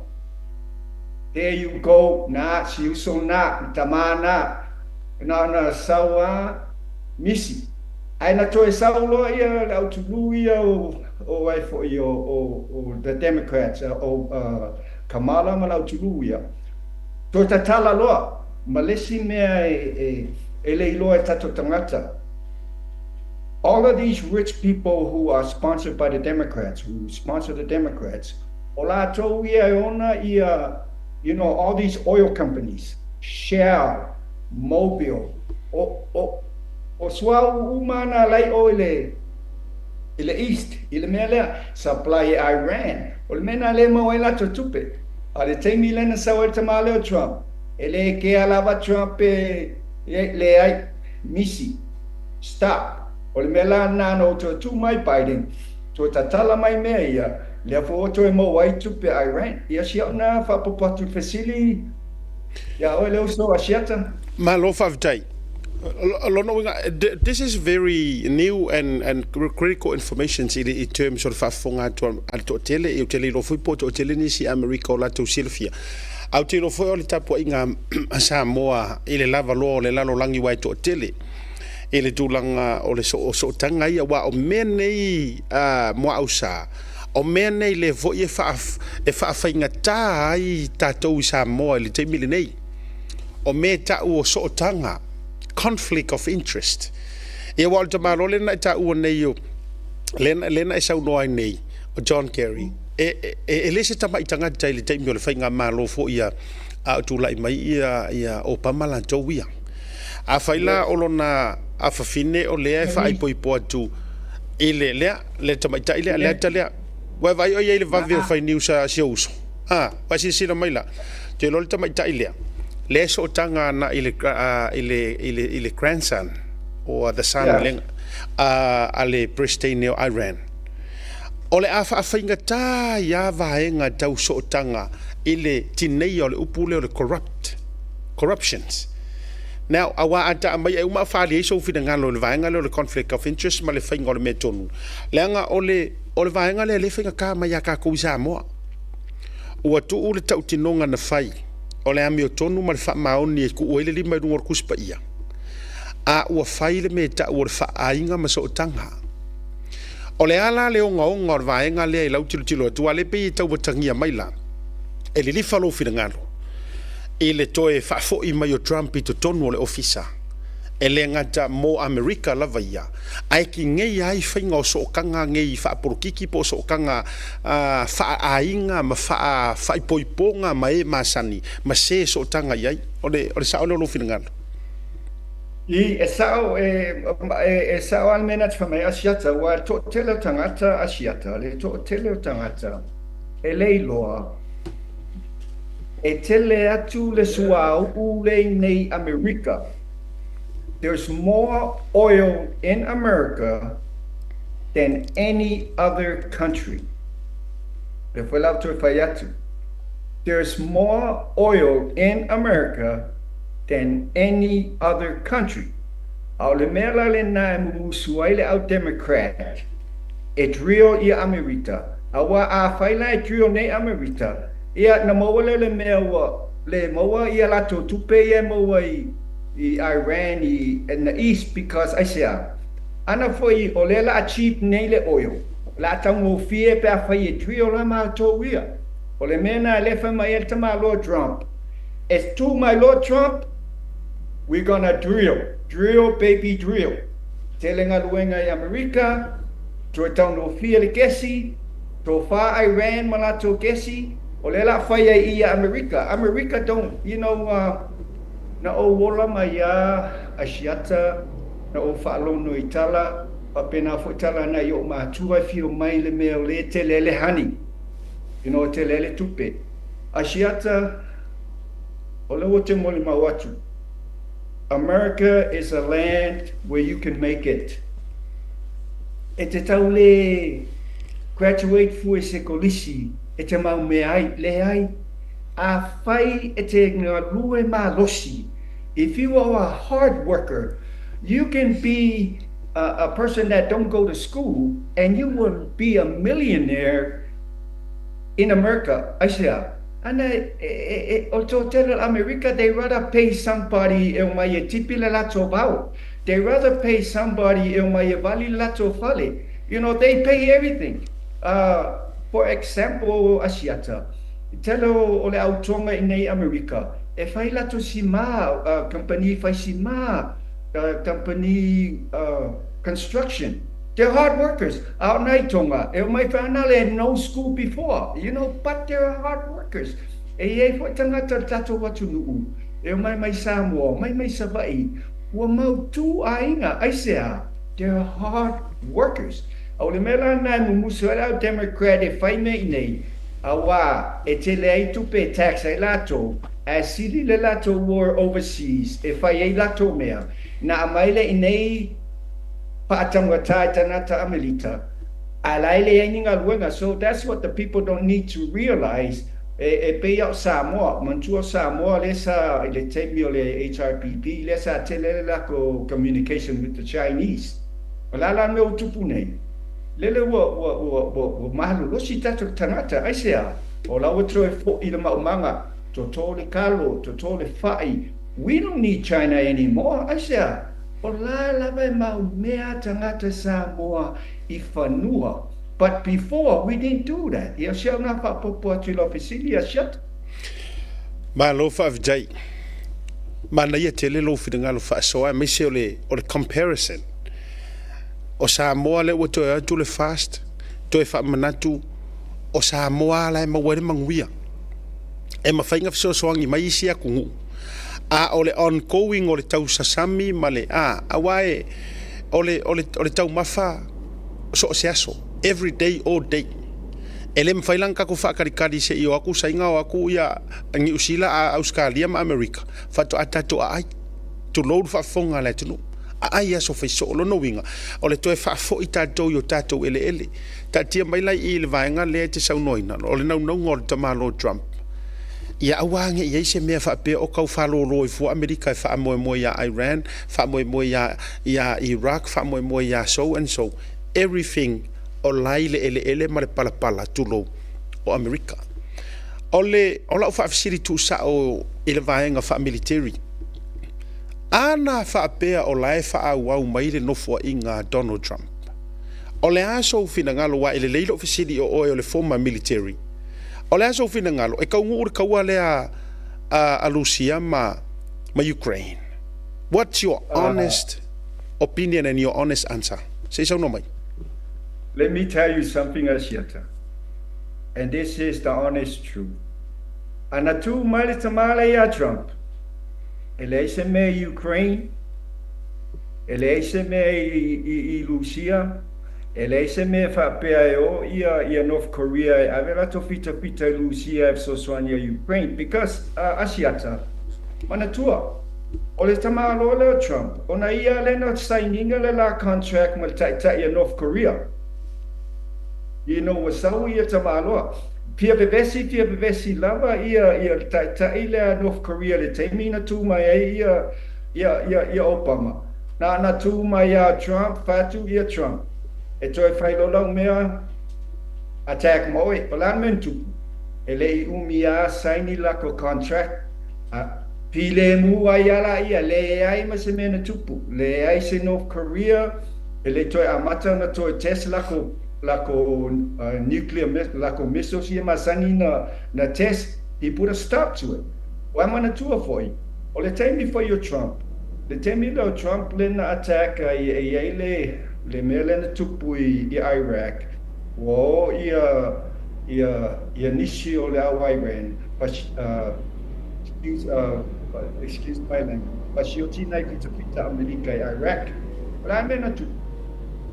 Sen lava Trump le pomu e pa mai le na faia le plan uma pe ma Iran le to tupu se mea so le mera na te faia tu ai o tama lo ne o Trump. He is America first. He doesn't take the le tau su ase upu le leine te o se se atu se upu o te nia o lo mother-in-law pe o malta interview. You don't take anything from anybody. Yes. Le fefe malo le. But so le melalin you know it's all about money. If you trace the money Asiata, that is the cause of everything le tupune la langi Asia. O laema na o ia le tamale ya Soros. O te lilo pe te lilo tamale ya Soros. O Soros o na ia, he's one of the richest person in the world. So o le mea fo laema na o le ina open border, no religion. He's just a radical person. O la tugula na le in charge le Democrat. In fact, e ele si tene Samoa lea o te le loa pete silifia le tene no ia Tulsi Gabbard. O Tulsi Gabbard. Yes. O si afafinde lo Samoa. She used to be a Democrat. She's a Democrat. a colonel in the army. But what happened is, Nailolo Sitane was a sail in the middle of the Democrat Party. But when the two on the run for president also, il était mis there, Pato Asau Tamale, Biden. Now, run for a year, Tulsi Gabbard. In fact, Tulsi Gabbard had more votes. Kamala never had anything. So if I let debate, Tulsi Gabbard is Kamala le offe. You can go back and look at that debate. Misia talk. Ole mela na le was suyelma for Foley Taney. By my lost Tulsi Gabbard. I'm going to join the Republican Party because it's according to what I believe in. So, mena to Fayatui. Tasila Fafino Samoa. She used to be a Democrat. She went to try to be the president of the United States. Alamena Faye Tamasasa Oi allow Democrats, allow millionaire. Petano Fia push her to the side. Push the Tene Samoa. One of us, Tene Samoa money, they push her to the side. So the Milan out Fatuasiata, follow the money, te follow Wingham Letupe. You will know that is the root of all evil. Yes, you have not to see. Malofa Jayes o te infectant tau sa ilia tu lava se ava noe mo se fatal tel no nga malita mai sa moya tusi. Ia ai ona o te longa o le o maua tulanga o le PC mana I koneti sa tau ai moni lo fina ngalo walanga le sa faile la debate ia malita mai ta ia Kamala ia ele na male la ina le tulanga fo isa ia ile la debate ma tulanga o le ai va ftai lo fina ngalo te lo fo ele o toe ma te lo ta ta ile ia tulsi e al tabai tai foi foi lona pito ia mai to ia tatu sa tupai tea e o foi ngala usa pai ke ai ke lenga ina ele le tu foi le fina wina mata ia ko ki foi ka ko vai ko foi le o mai le la fai meita o ia tusi ai faftai lo fina ngalo o le swa fale sa ta o fo ele sunga ya bird Mackenzie pole fionga mo usa ele te malo billionaire le ia soro ya o le anta le tau te sirisila mai au ko vai mai fōring or ko inga lea ta mai le man na fa ngala tau tupe mar malo si anga o tupe e te tala ai tūlanga o mea fo ie te tau ona fai whaali tūla fono ia e man na o ta mai e a wale wha tūla fono ina e wha tatou paru wha sapa sui ai ile tape nanga la whainga palota ia o anisi vaenga lau sunga le li fita wa ke fia e ia o le ua tau le upenga o pili ia ai o fangota ia la iau fautuanga ma lau tua lalo actions speak louder than words whatever ona tongi lau maa ma lau sao to tonu o le malo tele o Amerika ia a mai se fautuanga whaiu ia ma soufina ngalo a o tauni ele tau whainga palo te tele le aso a tai au ia ma le tūlanga o le ata oto mai ai wha mole mo ausa o seu fautuanga tu lo fionga siata o Samoa's in good hands. Samoa's good hands. But it will be even in better hands if Trump is up. O le tamalo le ya Trump ele fia ya saina aisea. O le tamalo le he doesn't like anybody taking advantage of people. That's how he is. Ele fia fo ia saina o le mela na te fai atu ai o tele me o te whaalongo iai whamai ele fesosoani Amerika ia Samoa pe atu mai Trump wai ia le mela te whai atu ai vai a tatou fika o tutuila le umia ana whapea iese au anau papa sau tutuila alu Samoa we'll be there in less than half an hour so le mela te whai atu ai o la iai tutuila Samoa right next door, America will always protect his interests. His interests for Tutuila. Tutuila is the other half of Samoa. Mali. So that I know for a fact, it'll never happen. Poleale me tupu Samoa, poseme tupu Tutuila, America will be there because it's their responsibility. Or America, they don't want China nowhere near the Pacific. Nowhere near the Pacific. Mena le alai on train fatasi il temio ya to tonu matel. It seems like every 3 months we used to have training with the Australian and the New Zealand Army. Either they come to Hawaii or we go to Australia. We used to train down in Christchurch. The Basel Malo Tutuila, New Zealand, Christchurch. So we used to do cold weather training down there. So the Melana to Fayatua, or Letule, Tato, Beleo Samoa, we will be fine. But we will be even better to Meltamaya Trump. E Pawal Melesi Meta, Telia Chaula Tali, or Tato Samoa, e Mua Lavaletua. Whatever we do. The Democrats to take out our religious right. For Trump, he's a firm believer. God first. So there's a reason why he survived that shot.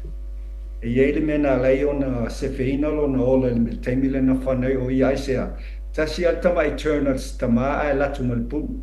So le mela na utpaya tuay lo fiunga asiata. Heavenly Father knows what's going on. O America, they have their duty to look after everybody. And I know he will not let us down. He knows what's best for everybody, and he will make sure everything is fine. O te loa tai au ia ole ato tu mai leo so por tamavo ya Trump, and I will be a happy veteran. Ya shall na fa po what? Malo favjai. Ono manatua ole ofisiri muli lea mo ausa. Pe tai u eto pick up inga mengal vaenga ile assassinations le sa fa ton uina. Wa fuaila na mawasina vano to fa tu yala ofisiri muli sa ole ofisiri muli sa ole. Because ole fisilia nga ya tu le defense le pui nga. Ole hale me watupu. Have the CIA, you have the best. America has the best, well, supposed to be the best in terms of the protections. You have the police, you have the FBI, you have the CIA, you have the military, you have the Navy SEAL, you have so and so and so and so. Ai le ai masesi nga detectinga. Le laikikile nga la kupe ai rungor fali. Ai ka ia ku le fanga le tangata vale no wai tupu tonu ale vaenga le no te nai Oregon i Portland le malanga le sa o watu ai e ma faina tau tala no mai vali mai out of what went wrong le ale me una tupu maneia fesili asiata ele temio ia le military e faalua ona o moa le abanoa o te iai le detail e guardina ia le Prestene na moa le ia President Clinton moa fela ia Obama. So ia matou ia fita all the soldiers, whether it's Army, Marines, afa apea lela fayatu afa apea o lela latu ia Obama, I mean latu ia Trump ia pia latu ia Obama, I mean ia Trump ia pia. They will set up security way before the day he's supposed to be there. Sometimes a month, sometimes 2 weeks before. E watu tangata eva aile sami, the coast. You gotta protect the coast, protect the airport, protect afapeo o taumia sinale no foil prestene. E awale security le situ fungalei. They control all the corners of the roads. in case something happens, tanata o mai, e screen ia tangata o la tele lo la te savali ala ia scanners la ia screening na oi pe ia se fanga I kalango o in la ke la kuma fanga. So there's safety measures that they take. I can't mention some because even though I'm out, there's some things you can't put out. Ai o le mela le na tupu tamalo lea. Awa pe o lewa amata na sau I fafotala. O le mea function ala autoui o le the security there, they're the ones that assign the security for all the ex-presidents, the current presidents. E yai lava ia tangata security people. That's their job. E tu sa pe o like an example. Tamale ya tuila epa le wa umatune le sapa le mio Samoa. E mo ia wa umale te mio tuila epa. Ayai lava 100% security for fair mea le Tula Epa. That will be their duty, is to guide Tula Epa. As long as Tula Epa is alive, they will guard him. Ole mela na na tupule tamala leo Trump. Well, relax. Well, abela to do what they supposed to do. They didn't do it. The government people, the security for the president, the ex-president, it's a tauna na talanoi leo ia I Pennsylvania. But ele ia se la to talangoana. I say ana fo ele ke ia because they don't worry about Trump. Ola fa pela tupu, pole alime tupu. Esili alema ko react instead of preparing for the action. So what they were doing was pole alime tupu, we can react later. Why ele important? I say, whatever happens to Trump, they don't care. You know, so there's a lot of things that go into security, like this, things like this.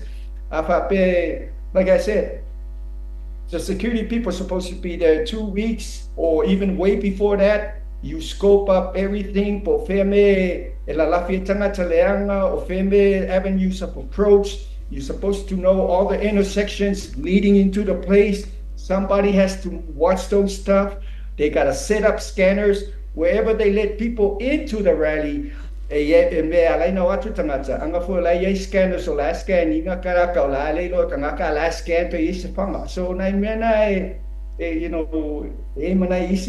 it's tupu. But I can't say that to you right now. Yes, yeah, na popular facility, lower film, yes.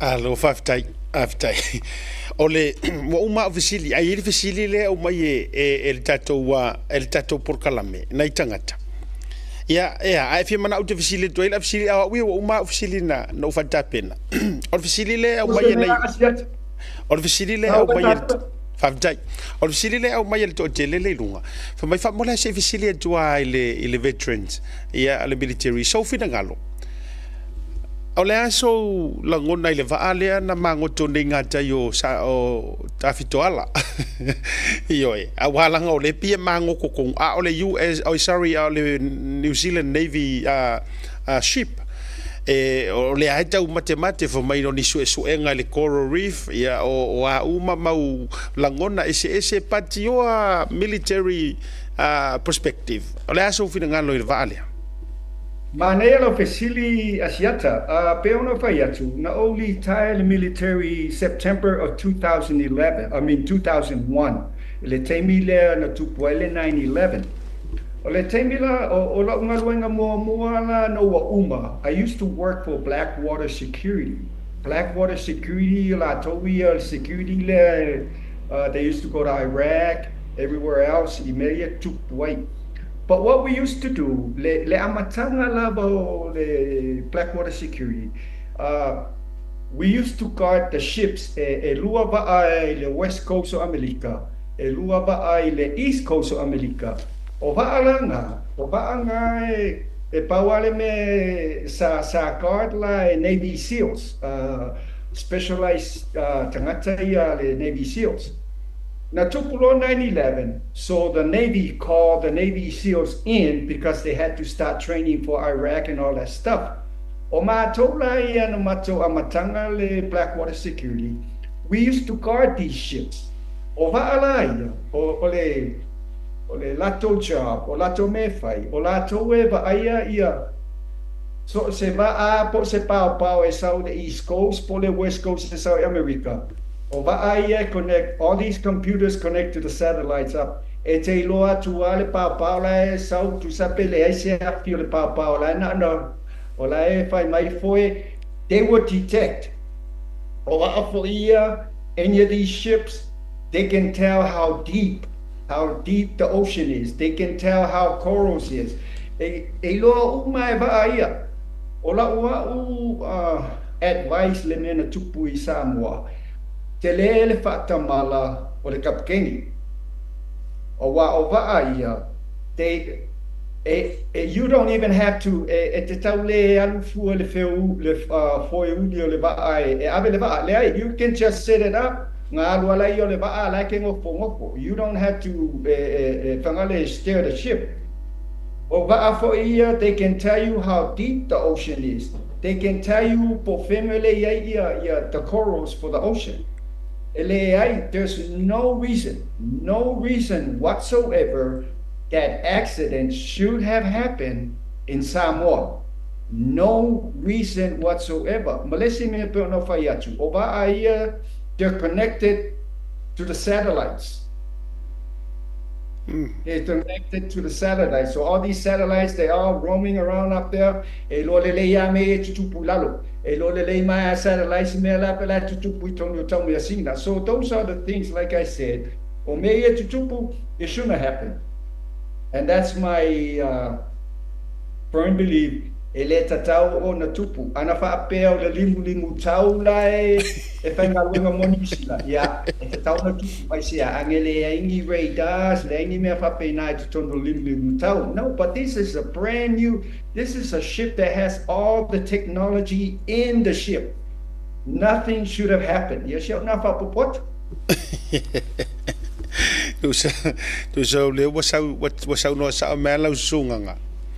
O mātou New Zealand mo mia le upgrade to o va New Zealand tai peo.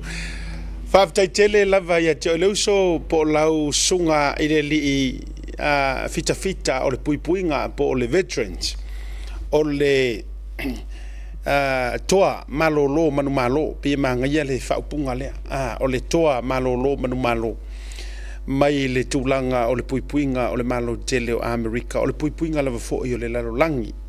Ia o lo finangalo wa faalia wa talama taso pe o le tala le tautai I le tautai wa talinga fia longo fo I le faafonga maua le to tele ia atonu fo nisi lava ia e faitau ese pe o le tala ia tutuila maape ia ai o le saunoanga e tu sa o mai lau sunga po lau fionga mo ausa leanga sa e tiute sa e tautua matulanga uma ia e fai ngofia ila ona e si le fia le ese senga o taitai malatou foi manulauti malatou fatou fala inga ia ai au ngai tasi mo le o Amerika ia la foto la no fai nei I sau fa manuanga ia inisio ainga lungo programa to tele elenga to au paanga o ainga ia wo ma au me mai ai mai se o sau fa manuanga ni to finga palo tele so teo ma wala no I lungo to te ai pa taila bala ho fionga asiata e ia na yo tina matutua lo te fia watu se fa manuanga they are fans of yours e mata lava lau show po uma o lo mother-in-law o losa asiata su tu yo motu e no fo ia I Hawaii she is a big fan of yours ale ngata po ile o she o anti o sauleola malai ulu e no fo Sydney Australia she's a big fan asiata o le mela na o te o whawhetai lava o na lava noa o te avatu ai inai tinai mo ia tau ale ngata lea asiata I forgot one thing I need to mention before I say my thank you. Le mea lai au na ofia tamalo le Trump. To te leo tato tangata e no foi Australia ma New Zealand. E le iloa o Samoa. E pito tele lava fita Samoa I le militeria Amerika lo any other state. I say again, Samoa has more soldiers in the U.S. military than any other state. O le mea nau te mana o le tamalo le Trump e tū mai. O te le mana o lawa e whai si taua. Ai alo i sesi o tato whanau o tato atunu. Ai se ana pito tele lava o tato whanau le military. So I have my own personal reasons because I know it's not a good thing to happen. Ale nei taimi a siata vatulo whawhetai I ato oe ono le awanoa. O au tele mana o lava te talanoa on my military time. I don't like to share that I was in the military. I don't like to share what I used to do in the military. This is the first time I have done this. O le taimi mua lava nei, o le lato tele ne tangata lai, lon mena o li taia mai ai, but I don't tell people what I do. I keep it to myself. I avatule nei taimi avatula whaftai te oe, ali ngata fo I lea o mamalu o tatu atunu. E pe ono whai atu le taimi o tea, a whapea I se upu e sasi ai au nei latari. Paman mole, pa mangalo mai. Ai, e pe ono whai atu whaftai lava siata I o siauna, whaftai atu nei a fiafi. Alo fai malo fai te tele lava. The man himself, Moa Ausa, Tui Masive, Bert McKenzie, Senior. Ia, I lungo le tātou por kalame le tau te ia e tamaiti o le ala taua, tu lona isi o tu to fe, le anga tele au tangata ia o le la au fai te tele, mo le avanoa o se wha manuianga fo. I lungo le nei por kalame, e meso se avanoa o te wha tala noi nai. Ia, lau fionga, ia po le to tele o nisi o whaafafonga mai fo nisi e to tele a miso ava no whapene o tama whanau o le tātou o tunu o e fia share la to story ia ma whaasoa fo ia wanoa alunga o le tātou por kalame ia e whaasoa I fo I le tautua matulanga ia e le mama you know we'd like to thank you for your service sir veterans ia e lau puipuinga e le ngata o America ai peono whai atu o le lalolangi Leanga a vai America. Ia ua amatau na tau vai le whaatua tua o nisi o le atunu o lalangi pia o na mingoi mai ia. Isi tama ia e whiala e le tae au e breakfast I le pomu e lunch I le pomu ia e dina fo I le winga o la detala. E tau mai lava le tae au a uli a fiafi. Ia e whaaftei lau tautua mo America me se foi mo le lalolangi a toa I le puipuinga. Ia, manuia le e fiafi po le dei taimo le pou o te loa. Manuia asiata, papai mo lavno. Alo fatele atu, whaasoi fuaina. Ia, whaafitai, ua mai, ara ma whaatala noanga ma le fionga mo au sa. Tui Maseve, Bert McKenzie, I lunga o le tātou wa Porkalame.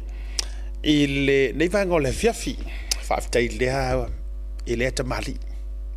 Alo fai. Ia, e fai tau ese atu tuila maape. Tu lou fo I le whaafonga le atu nou. E entaito lava le tangata ia I lona opinion. E entaito lava le tangata I lona opinion o lana fo I whaato whaala inga. O le aso ia tae au Americae. Ia, ma le malo tele. Ia, tau tua nala tau palota e me se Samoa. Malava. O aia o le awhiri mafua iai. E na o tau a tau te sila fia. Lei mo atai au mo Amerika. Pe e te alu ia Trump. Pe e te palota ia Kamala. E uma e lava. O oe fo I e te toe tomumu. O oe fo I e te toe fia. A wai pe o mātou ia. Na o la mātou tu lava. Ma va ai ma mau atu. Ma o mātou mai taui ua ngalu, ma mātou mai tau ngalu e peo le tala ia sa le murianga. A o le ano liu ma le ano fale atoa o le naio a au. Pa lota lava oe. E le tangata wa e sila fia. Ia, e le lei ai Amerika, ai maise o lona lumanai, ta mau a inga, e le ngata o le whaloto I fale, ia ai manuia atuai, ma le lalolangi lau tele. Ana maa ngai o le sau noanga a mua au sale na whaiana nei ele upu fo ile o ke ua mamau e se Amerika makako Samoa. Ai ato e fua nei lana whātou whala inga ringa whai mai. E le te tupura nā mea walanga. No, po ai lava e tūla i mai. Nea whamai lana saunuanga. Leanga o Amerika Samoa. It's only few minutes or not even an hour pe e lele valili. Half an hour, I think, or 20 minutes. E ke lele mai e whangari i anga i tafuna. O le ala leuwinga o le tala. E le mawhainga o mai mama o asainga o mai so nga ka whaingi me o kako ele. E au noa male moe file mu o Amerika. Leanga o lae ungo a fia kua a pāle pomu a sainga ya kako uporu. O pomu nga ele o nkama i pomu ele o pio mea whapapar kai folks le whaki nga karinga fo ia mātou taimine nei. A nga lulu sing kama i kasi fo i lele ya Samoa kei loa aru ese umako i makukuila. Turo. Ele taitai ya la a lewinga e Amerika. And whatsoever. Se nā mea e tupu. Leanga lau te sila fia. E a fia tuai. Masi o lato tama i motu wha pele o Amerika Samoa. Eoi, nongo wingora kaimi o uia, a whai e tupu se nā mea o le au maini atu nuu nei e matua, pauana meu ke whai o le alo la upau kukuila. O le kope o le alonga o le vai kukuila, o e uma e maua mai e pomu o le kukuila, ia o le a whasauina. Ia le nā, o tau vai atu o tau i New Zealand mai Samoa, ua whaatupu la ia le meo le senga e mō lia le sotu la whono i Samoa. Yes, lai headlines mai newspaper Samoa matala oto. Ua whaatupu la ia le meo le senga solitu la whono. Awa fo le sis kailinga lenga vaku ngai ka ko sainga o fai mele o le ele o vatua tato saina i Samoa i taimi o le whainga malo tuai. Ma le tua le meo le fale o lo sainga. O le waku na leo aku wai sainga. Ele o waku ilo ukari kongunga. Ele o waku ma le paua wha Amerikeri. E atu ma le paua fo ilele o le whanau mauru luola.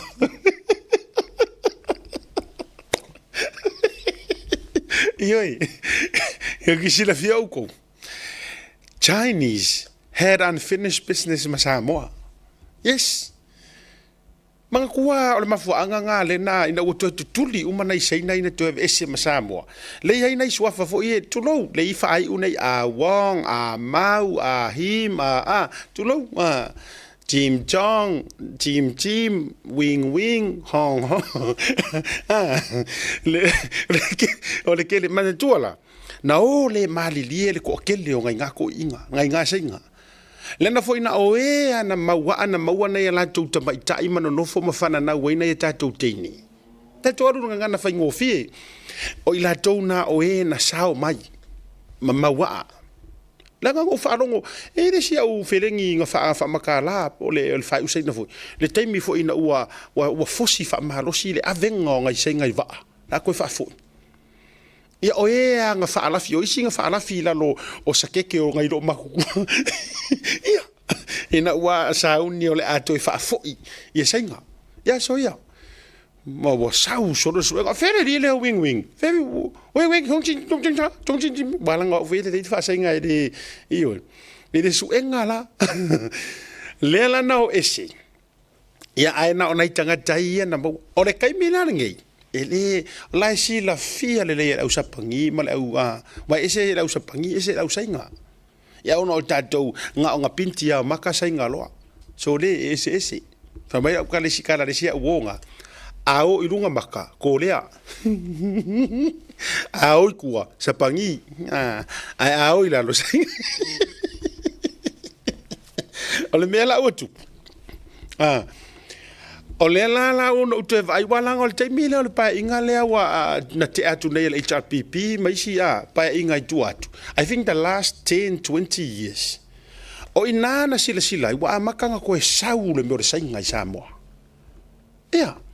Wale amaya line va tau mo mai to mai e konka tato atu no tu langa fa fika. Ai o mai tu langa fo ilele o le su o to rua. Ko sila mar kukua ka mai aso ia. Ko sila mai. Samoa le ai ko inga ia Wang Yu io Sing Sing Seng ma le to tele to sila mai this is Samoa back in the days tai mila le la ko fa fo eu tu tala no to le history wa afa pia o ngai kele o mana mala mala history le o ta o te te no o le tai mila to kilia o ma ese o ala na mawana i so tanga ma fa ai poi poi nai ta mai tai ka fiola au nga fo iaso oh my good boy wa ko kilo aku io meo le popo ko ngā ngiu o le koko mea va pena kamaya o tau vai e tunga ai tu tasi mai a mare whai maso mare wha pe a ngiu ngare ku mai o le toling o le tūlanga la le wai o le mea lana le ua tupu le angoa i o le sainga ke vai ata la tu nei se whai ala ukalo fale o loa funga le princess ale Samoa o te whatu ai o wala tu tau sangan tēnei umia no ufelo lo o ufe fa kau te lo auto tole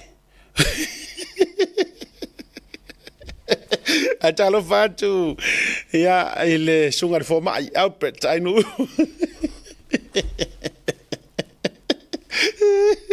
ya morisira fia ai pe alunga de simaka ai fa au ka fa de simaka orka malanga e imanga o usa orka malanga lunga de sia lunga e lalo des e afar sa pangi afar ko le o popo ko marsa vai ale winga ola utala o le la ko yo ku kamanga le lo ko ko ku muzamo ai va ai nge ai se sainga makua ai sa ngor e ngofo male fafinge o ngofo mar kinge sa mo ngofo male e foi de siba ko sainga ke ro e forma ko ai ngesa paikio ia ayo akasi o te rosa le nei termina ia wana no fo foi mare saina o pe ia o fai mamakai alela o va vai tunga walu ilu mar fasia va o sainga te lo e lo tu wakele wa reporting ala mai sa mo walu ilu mar tu la yo nei saina ilu mar famasinonga mo le meo le domestic violence ia le ala la ukango ngei lai fa mangingo ya o ko me o kupu le la fa mangingo ya o ko o tele le stress o sainga ma foi sia o tapun punia nai fa manuianga ia sa mau al fanga malo tuai io wa tapun punia nai fa manuianga fo iele na fuai na la to tu sa mo na ia vano sa mo mai fo ia o par mia fo isto ina io stu ina vai taimi o le taimi la le nei o le to yai ne mea ne mea fo ile mase tau iai wale o toe mawhai, wale o toe maua tatou container maisu ia nalu whaasori tū la whono i whafo. Mana tuapi o le kele ngā o le mea sāsau, wedi sa palai ma ngai avangoa. Ngā video kua o le saingat ko inga. Tui, papa tui. Wau ki roka. Kasi kama o ngau whaloloa kama i container maisu.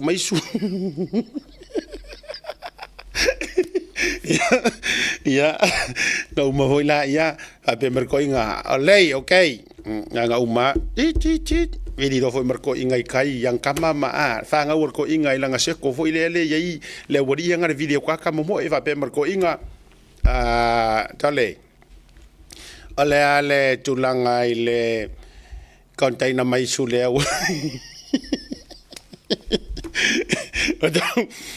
ya e ar kawa o ko ngar e kala fa pe ko vale sainga aven ku pe sainga ole melna le utupu wa stress wa misa wa fo ilanga tai mi ole HRPP sa le ngi me fa pe nga sa le fasia va sainga ma fo isia kele me alu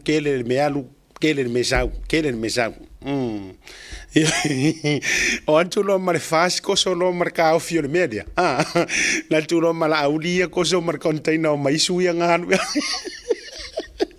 iyo alu antu ma pali ipano mola ka ko so mar container o ke kusi o breakfast malanji ka yafe ka ini mafe ka ivan wafi ora kai mina nginga le valu kasi kenge Samoa leanga kele leanga malo kula mai leanga malo iyo sili papa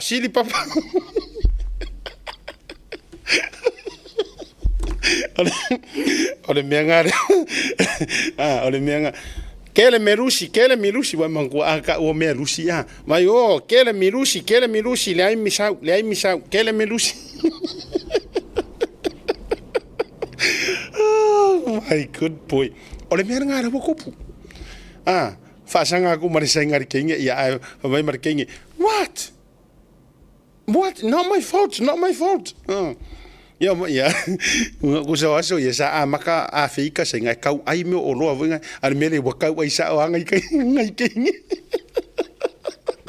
ya ole na wata me wotele na tutu e fa wa ko le ile o mau me ya ilanga porkara ale wo tango ta watu ole me tonu ana ale wotele na ngamori ai lo manga isenga tele le stress you know oki malo fast e me ko yer kinge oki malo fast oki ma poloka me uma poloka me uma maisu oki faisua o ele ai faisua la po ala iki faisua le iki faisua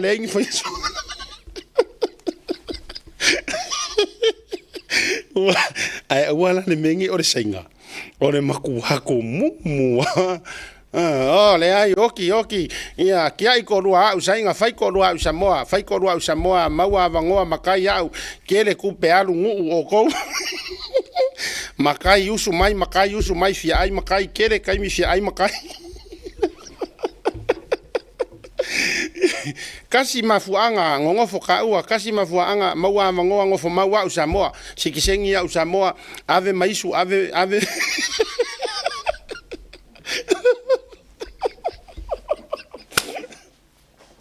Tato malolonga. Tato malolonga. Ya la ku ka ye o ye vai me ainga pupunga le ulo aranga. Tato malolonga favor proclame.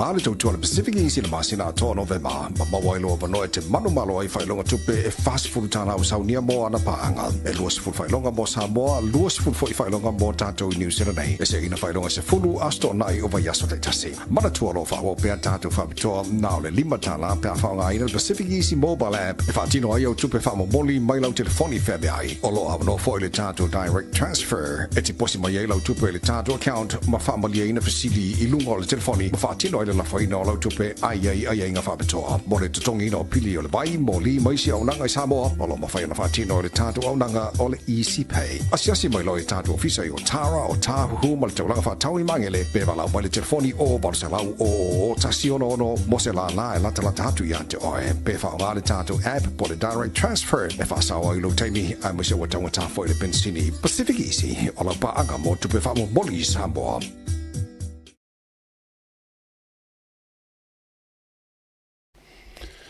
Jabira watile was for me to Jenny July or no.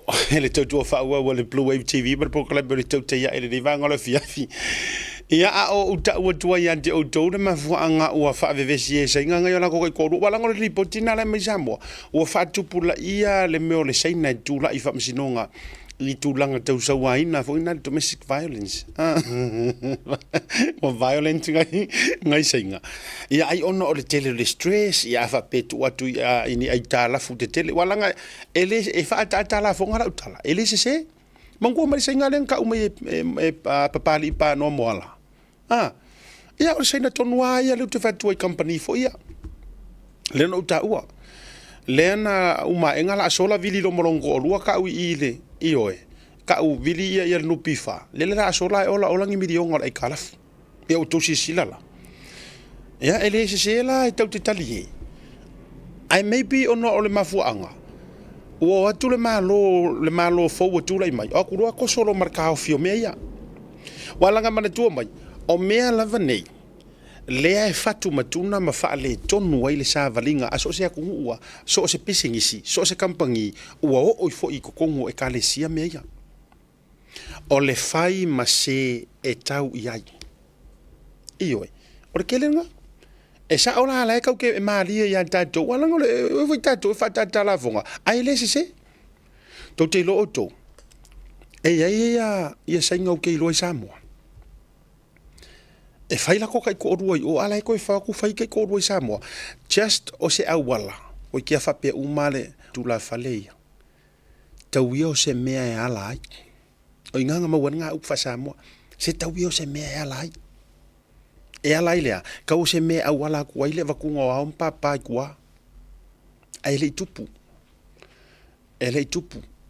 ele fa tonu ina na fa tonu ule no fo ai le tonu ule mena o le vatu o ma papa to fo mai le o la utala ilanga o lo ke loa o ke lo le ia Samoa ele titi fa tu utala ia e ia singa o la ia la ko o rua sa o singa ai na watu no fo Samoa o no ni mali li nga fa fa nga pisingisi ma wai ava no walanga o le fainga o ka ko Samoa ke ngo fo ke pe o ku ngi e te fai poi polo le Samoa o le tangata nu o sisi wa ile le ava noa e apala ye rungo fo mau Samoa fai malo sikisengi nga lo le ave ava kura fo ir ko humar ko ainga o le vanga ngau ina ia mawoni manuia to ai lo mar fanua ave ia malea mar sofa matai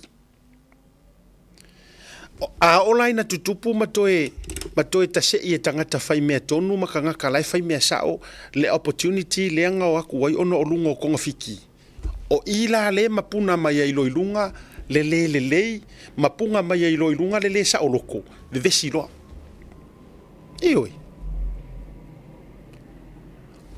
a fa pe foi la lai fa fonga mai tatu atu nu o le menga le fai o e ngai ke sira fia o rua ma ku ala ke ro sira fia le ya e fa ko ro ko inga se ngai o ale ko ave lu fa ngau ave se o fine o no tupe ma me fa pena e ha nga tonga fiti ai e ia ile kai me mawai tulo e kai me mawai e ha nga ko nga fiki ai le umi e mawalava e so malie fo ile ngutu ai o ona ile manava le la amaka wai paua le ngani le fainga malo ma lo fa wa wina pea minister te tasi faile me sa o faile me tonu ka se i lunga ngi me pi o lai fa nga solo tonu matanga luenga po ko kongu wa uma matanga luenga you know a o ye ni me na to wa tu onai matua matautia ele fa mau winga o le lava tatu te fatali po fea a fa ai uma yaile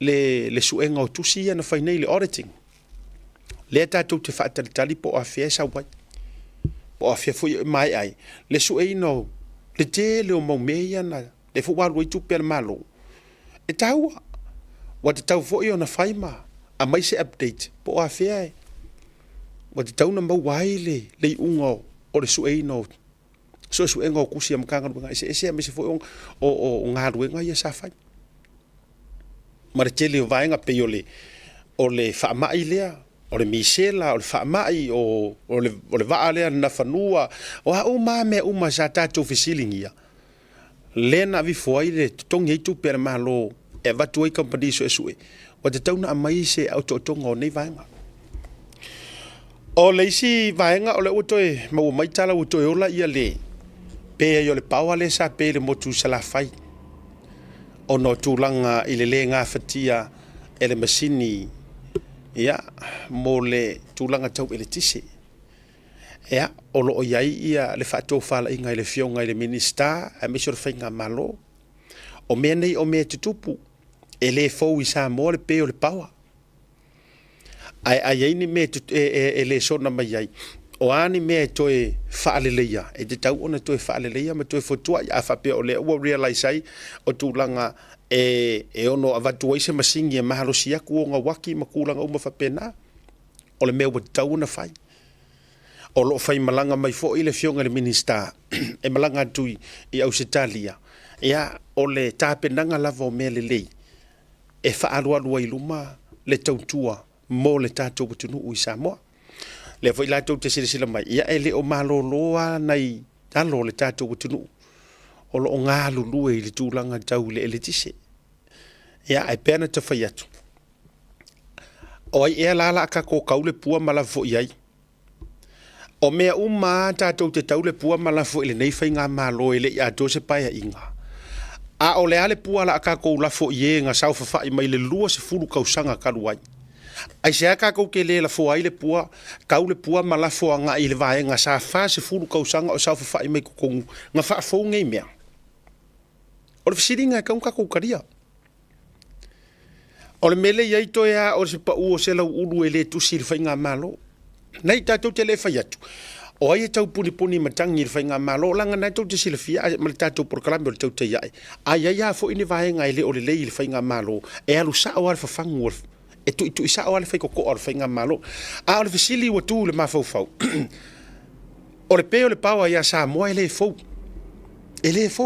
tu lou ai a fa pe o yenge me o suia le ngai kaimi nga le fa kausanga talu ona tu la il fa tu ile tu sa mo 4 years well not really 4 years to be honest tolu male ia fa kausanga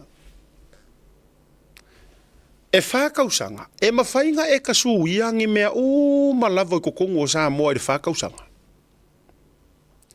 ai se ala tatou te le facility ai se anga le suia e kuila e pa male HRPP ni kako mea fouia mai le fies furu kausanga. Luas furu lima tausanga o nofo le palemia, fase furu kausanga o avele HRPP makari no le malo sa mo e tūlanga fa demokrasi. Ai se ale mea ngale whaia ingi mea ia. Ia nga, o le mafuanga, e le ipopole ia savai.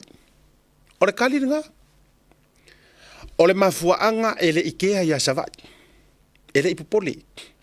Ke loa nga paua le pale mia sa ia iso nga popole nga mo savai, to be honest. And I'm talking from a savai point of view. Nga o le fionga ar kokori ma le fionga ia vai kolongi. Paua nga. Alo te tala noa tu le HRPP. Ke longa paua nga o kai. Na tau yaini o lantou loto fa savai. E tau avatuni mea mana na ia savai. E peia o le malele nga kofilau nga saungoai. O le mea le lei uporu. E le lei fo i savai. Nga umaloa. Nga mawai aku loa le pae inga sko inga o kofilau eki arisanga. Ku mai loa malele mau a mea. E le fie savai. E va ai maua lalo ia savai. E ino ia savai. Iyo e. Nga pauar kai mea mga kua kua isa vai or kai mea paloka. And I know that. Paua na o le taimia mana tua tuai e le sa avea mapale mea lusu lima kausanga karuai. I le moku ke le isa vai. Nga ora kai mea su e ingia nga kofi mafia mana o e manu maa lo i le tofi. Paua na o le taimia. Nga o nga uma le ise koe popole. O le ale pingi o kala asiaka. Ma i mau uma le taulanga lale na faisa lolonga. Ma i mau a toa. Talo fai te longa ana fa pe ola tu la i mai i le toto ali i ma fa au mai lava i seisi ese mai ele o kuila epa. A seisi lava fo e yeso na pito a savai ma podu. O ke la longa ua matua ka ilo fo ia tato u poru pe ko kusa markaulanga. Isa lolonga. A le ale me ua yai. Ngata pe o leo so popa. Pei o le oso a popa le whainga. Nga o ngai mea, pau fo le teime to e tau pa o aile sua inga ma le kau whainga wha lei o le lata le whainga palota. O le mera ngasa iei, e kaula laka lo le whainga paloka, e a kau sua hae ma kau wha au le lei ya ngai mea, ka kala ele mea ngai salolonga. Iyo e. A or kai mi a koa le pae inga a koa le ise mea, e no school before a koa. Iyo. O le whainga fo le nasa ia matou ia. Whainga fo ngasa whaisak pa ikea. Lau te tala no atu. Leva na leanga o re matou whale maisa iai. O, ka se leva nga leanga. Leanga mai hai kaimi o a wha. A wha mua fui o wha mwale lia. Mako whale maisa i kai satufia. Tua o yo vai ngam satufia. Ai ona o sia matou whai pule na tau awa mea ina mai le nawa i taimi a siata sale i moa. Va ai. E le se HRPP. Ua matua i fiu a siaka sale i moa e kau kamiloa i kau ma whainga o se mako o whare mai le se mea. Ai ma se mea. e tu malo lava ma uma tu soifua malana tautua e le ai se mako farma nga ore kaulangi le se mea ale fa ko afai nga uku ale fa to afai ni na ona lu or ma to sui le HRPP ku mar mako farma ko fai farma wala ngai le sak pa ke ayo boleva i me kau farma si le fia le hotel o ile ala io no fai atula utala ole matua i ivi o umaka i fai ngā porokiki le anga ngi whapengei e whao ngā inai ia mea i tatau o na whaia mo nuu mai a mafio anga o la ofisiti wa fiangi mako ukangaka mali liu mai le vā leanga i mako whare mai i le wha leanga i le mako whare mai i le kaimi ngā se ia o mai i le ngei paia inga lenga kula i mai i tulou ia i se mato whaipule ai o ke longa onga ore sa ole langu ngalu joinai langu monga HRPP o sak pai ke ai sa tele na matu tuanga ai ono le toe ole manu malo mai ma le to ma le ia ole fionga ya lutafi ile HRPP le langa pe wo ko ha manga ia ko sak pai ke se fai ka ngar malo oi e fa ko a ko fai kauri ai kai pior upua o pese ale ainga sa tuala la inga farangilangi tafia tauri ai se tufanga o so malo oi Samoa vai wale vanga mako fia kauri ai ko fai mako ai panga lenga sai kuanga i mako fai pule sai ole mafu angale na au ta vaia tu nei foi tu loa a vaia ku ngei le fainga le fai e mingi ska nga ruenga kai mire ngei nga ruenga ata to ma fau fa tangata e kau fuara loko de la fa ku sawa le nga ata to vai nei le fainga e olo le fai nga ruenga ai tu malo ele ia fa pe a mese ronga ke fast nga ole fast fa mo le ai la ya lu manga ruenga la ya lu ala ya ru mako ngaru nga sak paikia awala ngalue me uma a o ma fau fa le tangata la la ngol tangata pi ka wi masui la ma fau molonga la ngonga e unfair ai ata to ma fau sa o pe ona te tau ona ta oto mai ai ngaru nga sa o ka kaunga o ia o to wa fionga to te o e tau tua sa mo ma fai ko nga sa o mala mi ko o ka ko fa fe kai alea ua tu lai mai se fai ngā malo ma ku lai mingi ska e launga ta sia uma ngā suakia au wala o whangaloa ele imei ia ele isau ia tu loa ele imei mo u ko kongor fast yes absolutely a kofia i loa la utala lea o e whalito research na whaale leia e olo au wala ole vai whangaloa o la e lango moanga ia le kurau la lango moanga ia pulo or ka malo Dr. Pizza kai mi nga tu lo le fiong le to fa mo ai na faila valenga nga ko si la fia uma samo o le alanga le a siosi a mo siosi tono le parlemene a tu mai le tuanga o langa alanga le fa mole olo ele a e le fili olo le lofa le mako awaranga due le mako awaranga e vai foi ka fa ki nga karinga isi kai mi tu lo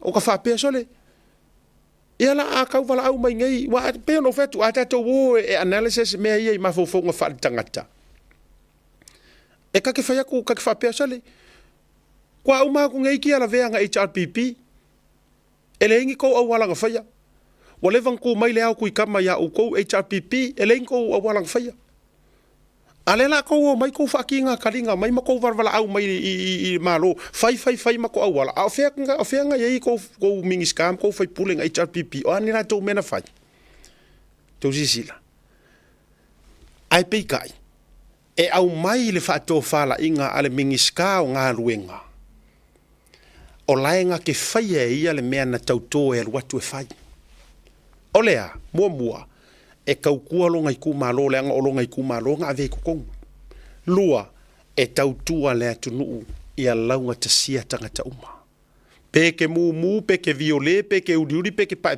peke langu moanga pele i fo iso langu e le aia se mea la fa apiko i mangu ya kasi e fai kukusa uma paule mea faatali lo taimi awalanga ele fa pe fausia lo mai sia sekasi ai ato tu mai la fa so ile melea e koe fa nga ile mako farkari malo isak pa ikia o isari le matu fa ma isa tu pa itia fa ma fa ta inga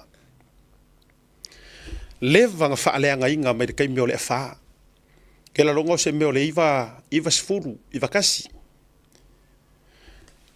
ole vala o kanga mai le iva lua e saua se ia pa ia le pa inga le nga ki ngei wale fa ko akakala ile mako fa ma ile pa inga le ki ngei wa fia ni tangata satu pa itia wa fia ni tangata lo ainga wa fia ni tangata le nu umali tu malo wa mali liu wa ile fale ele affordinga le avenga le fale mai mo ko kua o I to sivi wa mali liu la vale fale o kausa ili fofo e ui o ngase saka kaunga feola ma fasa o ina mai ai le fale mai ai sa manto le ma faiona aveina o nga mua le ingi ka avale lua ma mau ko sivi koru ele ingi ngi kupe ko kongi ai fo mai a le ngofo le lei kuila epa ngofo le lei wa leva nga karosanga aku asiaka sale imoa wa leva nga karosanga aku ngisika ngaka fai ia mako fale mai ko fai power me au ko fai le nga ola sa ku fale mai momo le ai ma se popole le ala nga ya lenga pe ya sa nga Bert Mackenzie e ia nga ia personal reason a fa so fo ilar ka malo fa so mai le me nga ui mai ai le ala fo le na ya la no fa so tu fa pia e pule la o ia pe ke kango e fuakia mai pe o ke kau fa leanga a tono laule na va ai ia leanga ke le iui ai e leila se me ala e kango e fuakia fa so ales kanga ka mai fa pia mai tau fa leana tele asiata le ai no I'm speaking of fact me o ke karango akwa ai afai oro wala ngona e te ola vai lava na ole tau fa leanga ma le vai oro ma vau e te le fia su e ni mesidi ya atonu e fiwa fa su watu na mea e le ma fayonga e kadia ale o ke karango aku fesili so sak paikia e kusa po sak paikia le fia la fa so e lau ke io inga la ukala le fayak fato ato e te tala le fale mai le o sui mai loa sui tonu mai au ta formato vanua isa tu paitea ai fa sanga ku desi kuala la o sui mai la no fuanga lenga lo wingal na le no te fai tu la te tala fa fetai ile nei fai nga malo ai ka ko kau mo foi le ongo sai tele ha upo mo fai tionga tanga tele peo le pawa sa va yes ka ko ke kalia o te tau ona tatu sa mo ala sa o le lei al fisili wa ako se furu kausanga le pa inga le fast le ai wa atoa se furu tau sanga le pa inga le mingiska o ngaruenga le ai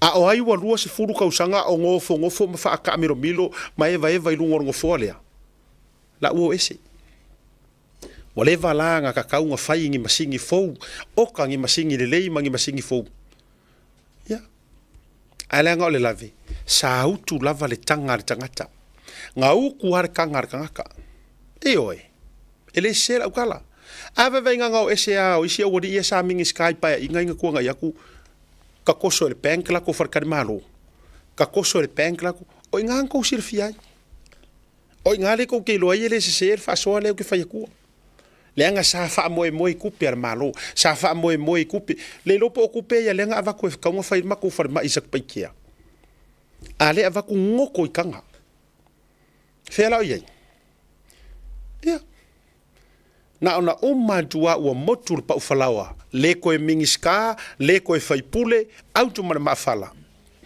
le ile vai makan ku ulungor makeki ku ulungor no pifal farkal malo ku ulunga pisikisi bankrupt ako koso ol faso ala na ele faso to fa le ngol fact le mele tar no atuai ole isu le te fa te jali e wal isu masina le nei o le ute fa tali tau manga o le lafo ile tono le parlemene e fa sanga ile faipule fo ile mai sa fata lua tulo se o le structure ui ingu melangi honestly sa fata lua po sa fata mo le ile ana o to mana tu mai fo ita to wo ma pa anga le faipule le sa tu la ima lafo le lafonga o la audi le la fitu por kalame nei lea la na fatu le la fo e la tu o ka oka ngi faila o le nei lava la u te no fo mo fatalitali pe ono a fea mai langa o programa ngi faila ngala o ina fatau ma fatu tu mai isianga angoso o lea la u te fatalitali okay sa fata mo faftai alvine thank you sa fata mo o lea la u te fatalitali pe le ono mo so wa vanua po se ava no matou ofisa e a fea mai ai ni suenga yes leanga nga mangingo ele ko fafonga lana la fonga le na fai ana ile minister fatu anga o oenga nga e ka pungi o sanfilanga o oenga nga ke lafi mai kua o le lau te tuli matai wa ma singa nga ile nga fatu mai le la folena to lo po mai to rumanga e fai ila so nga ya langa o le fatu amatar masina ai o le winga o la utala wa te tauna fai ni ai o nei mea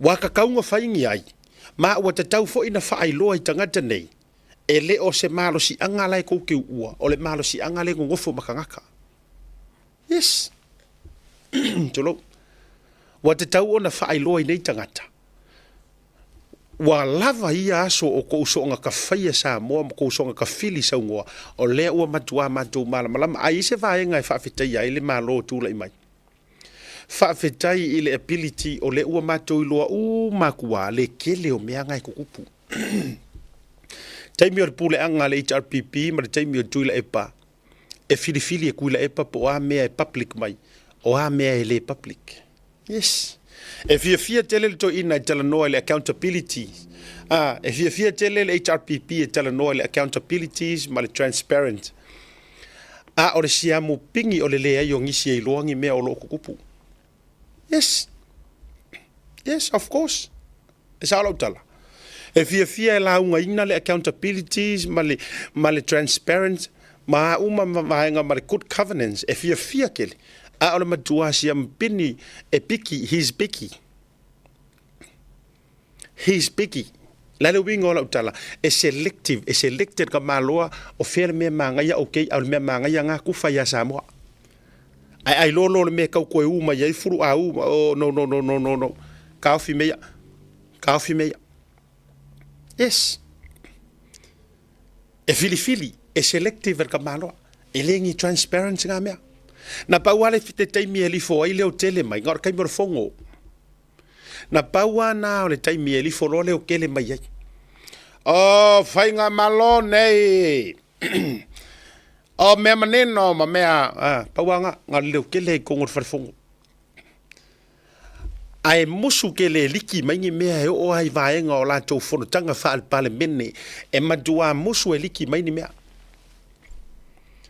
e kauliki longi mea we fela sisi lauto e tauliki mai loni nai vaenga mai lena faali lole le te e mal faale fia o na vatu o finangalo o fia mele te mi fo ila fitu lo le fenga mai tai par mi te mi o sui par mi le fainga ile vaenga fa fai mo attack lor kamalo mang kuala ngala nga musu a le me ko nga ka o transparent le na manino le saunanga fia me leilanga o ie vatu manino le finangalo le tangata ia langa o le ai sauro ko par mengi e ke kua o le leo lo tu malo ai o so marco inga mai o le mele ele kau mai vai toto ele kau mai mele so sau mengi sky le sky fama vai vai ka ko ie e musu e transparent mea e musu ele na fa aftai telea ele fainga malo le o tatou yai o transparent o Samoa o le fako a maua le me ka o le transparent le fako a transparent manino o transparent e kilia mai me ruma o a mea la lau ke faia e mangingo mai fo i ngai ko inga mangai lo makua e vela ka ko ye nga o nga ngoko o le va o ile fo le ngol me na palasi o tama i va le tafao fo ile le sko inga le na maliwa na palasi ya le vesi mai le ku ngai fo mai wa ka kau nga mama ai punga mai olo le mingiska ven mingiska kwa fo i mai kai de samia siaki me ia punga mai lunga tau tai ai le fia file na Samoa fi le mu ko arkai ele o se va amerikedi o sko inga whatever fero wa ia sko inga ka ko ai vai o mea nai ta o mea manino ioi o mea mangingo ma mea mama ai fa fela fa ila fo ia wa kiriki le o ku fa inga malo ko wa kiriki o fe o fa ia fa ilanga ia a fo ile no atu mtanga ruenga nga ruenga i tonu wa kiliki umar ke le o fa ila o fela mea mangingo ia karango mai o ko ia le au HRPP o fe mea mangingo ai se awa kiriki e ngā mau whaila SS. E ke ua maua le corrupt o mea i e whai kokong. Ke ua maua le mea o le mea le kokongia. Ke ua le maua li siki o a uma ngā mau mea ma deals ma whea ngai ngā whai whaso le kula fongo. Ia. Te longa le taimi lea, o le taimi lea ua uloa nei Samoa. Wha uma kore kaku pokarame. O le taimi lea sa wha ataua na unga tā i leo ese. O le kaimire ngā, really, ele ole not so much or fainga kanga kadia le koilalo. Honestly, they wanted time. They were buying time to hide things. That's my opinion. That's my own opinion. A ko fia challenginga lo opinion ka ko woi faila ia la le faila ia nga ko makanga ruenga wole loa. Pepe a koa. Ai ako ko fia manga o sisi me fa aluai ka ko kusfolau ia ngala ulapisi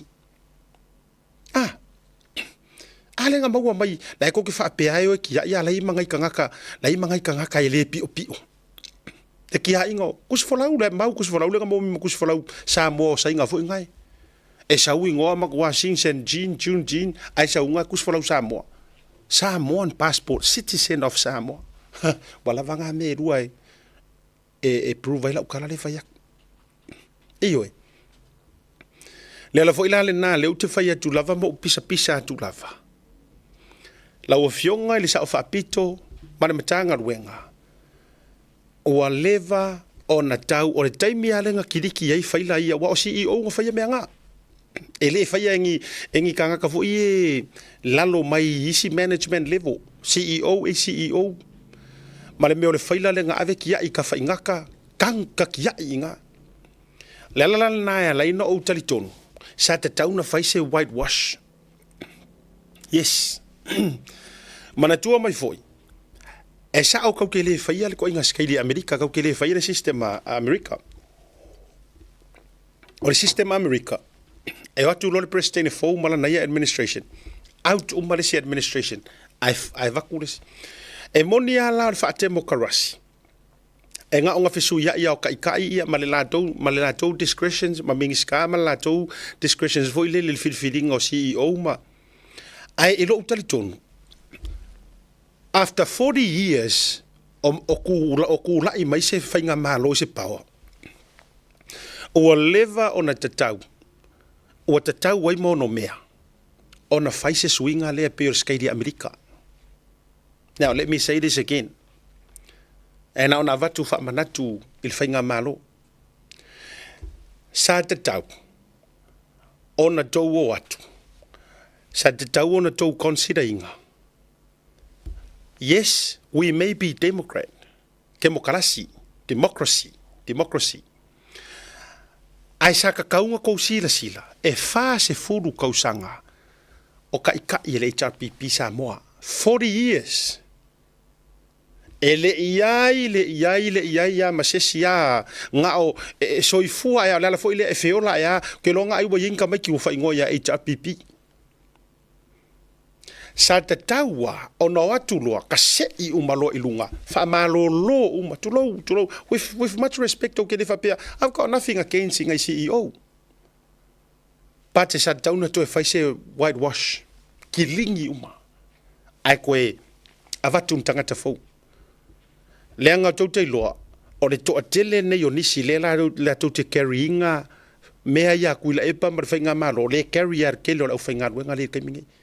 Because you can take the man away from Samoa, but you cannot take Samoa away from the man. Taurunga tatu po karame ne vanga le fiafi. Ya, la sera manga wale tau tamali la fu fonga vateli. Al fasoa ya ku sao.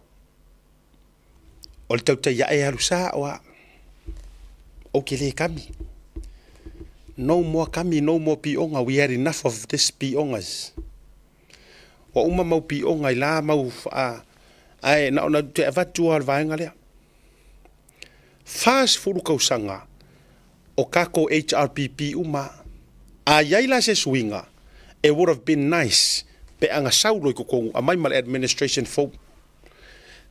Lango ile yele upule tino ya e sau ailo ya kopo. Lango fo e whainga ka o awala o lato ways. Me fo ile lenga whaaka a milo yele kua. Isa la elu le fa se furu kausanga. Le anga ua mio hai wha ai kupiko. Ua mafau fau wha ai kupiko. Ua anga wha ai kupiko. Ua kaukakala wha ai kupiko. E ki nganga la koiloa o la kou polonga o slaves. Ai ua siliaku ro la kou loko wha ai kupiko. Mafua isea, ua leva. Ua leva aso. O i ai kupiko. Ai whaila nga o ngā ve ese mai a. Nga o ngā mō mole, nga o ngā lela vaa ai maa a. Nga o ngā mō mole aka ko mumuro. Ai a ngā mako ngofoi o mako feo ki ai kupiko, mako polonga ai kupiko o siliaku vai ka ko iai. Ai ka ko ye. Ai ya anga e o me foi le temi nei ko ke le isi o ka ko o karangoa ai ya anga le eita ai ya anga ai ya ku rola anga foi e fa pena le tatu sa valinga ya ai ana o mailo i tonu sui uma ave ese uma fa urulunga ko fai ko apalai ai sei ese malea ave ese mongofoanga nga makulanga se i o la tau iloa e mawhai o nga mako ave ese ai koe sau koe apalai le ngaruenga lea a wa umalau kong kalake whatever pay them out mo ya e sili aku le whaaru I let them go ngai lo le popole iai kupe ia a wa me wha umaila ko kong kalake no ola unga a wangi kupe nga koenga mai ia fa umela kongalake we rather pay them out oh vaku fa umanga lo kongalake peinga fa pai e koe maua mai le kupe le malo ai le koe maua corrupt I feel for corrupt there you go avatu na me au tafa e mati ai le tape nanga le fainga malo mo le sipa nga paluta e fia sa moa pe amako vavaiak.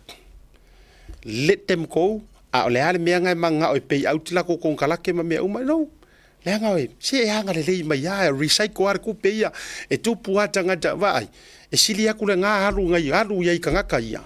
Ngai lo le uma nga oi pocket da kangaka ia le ka nga o ia 4 milionga. Ka sua ai mala va le ki avea le se va le o se e nga o pe ala pupe solo ai. Ai 4 milionga nga mea.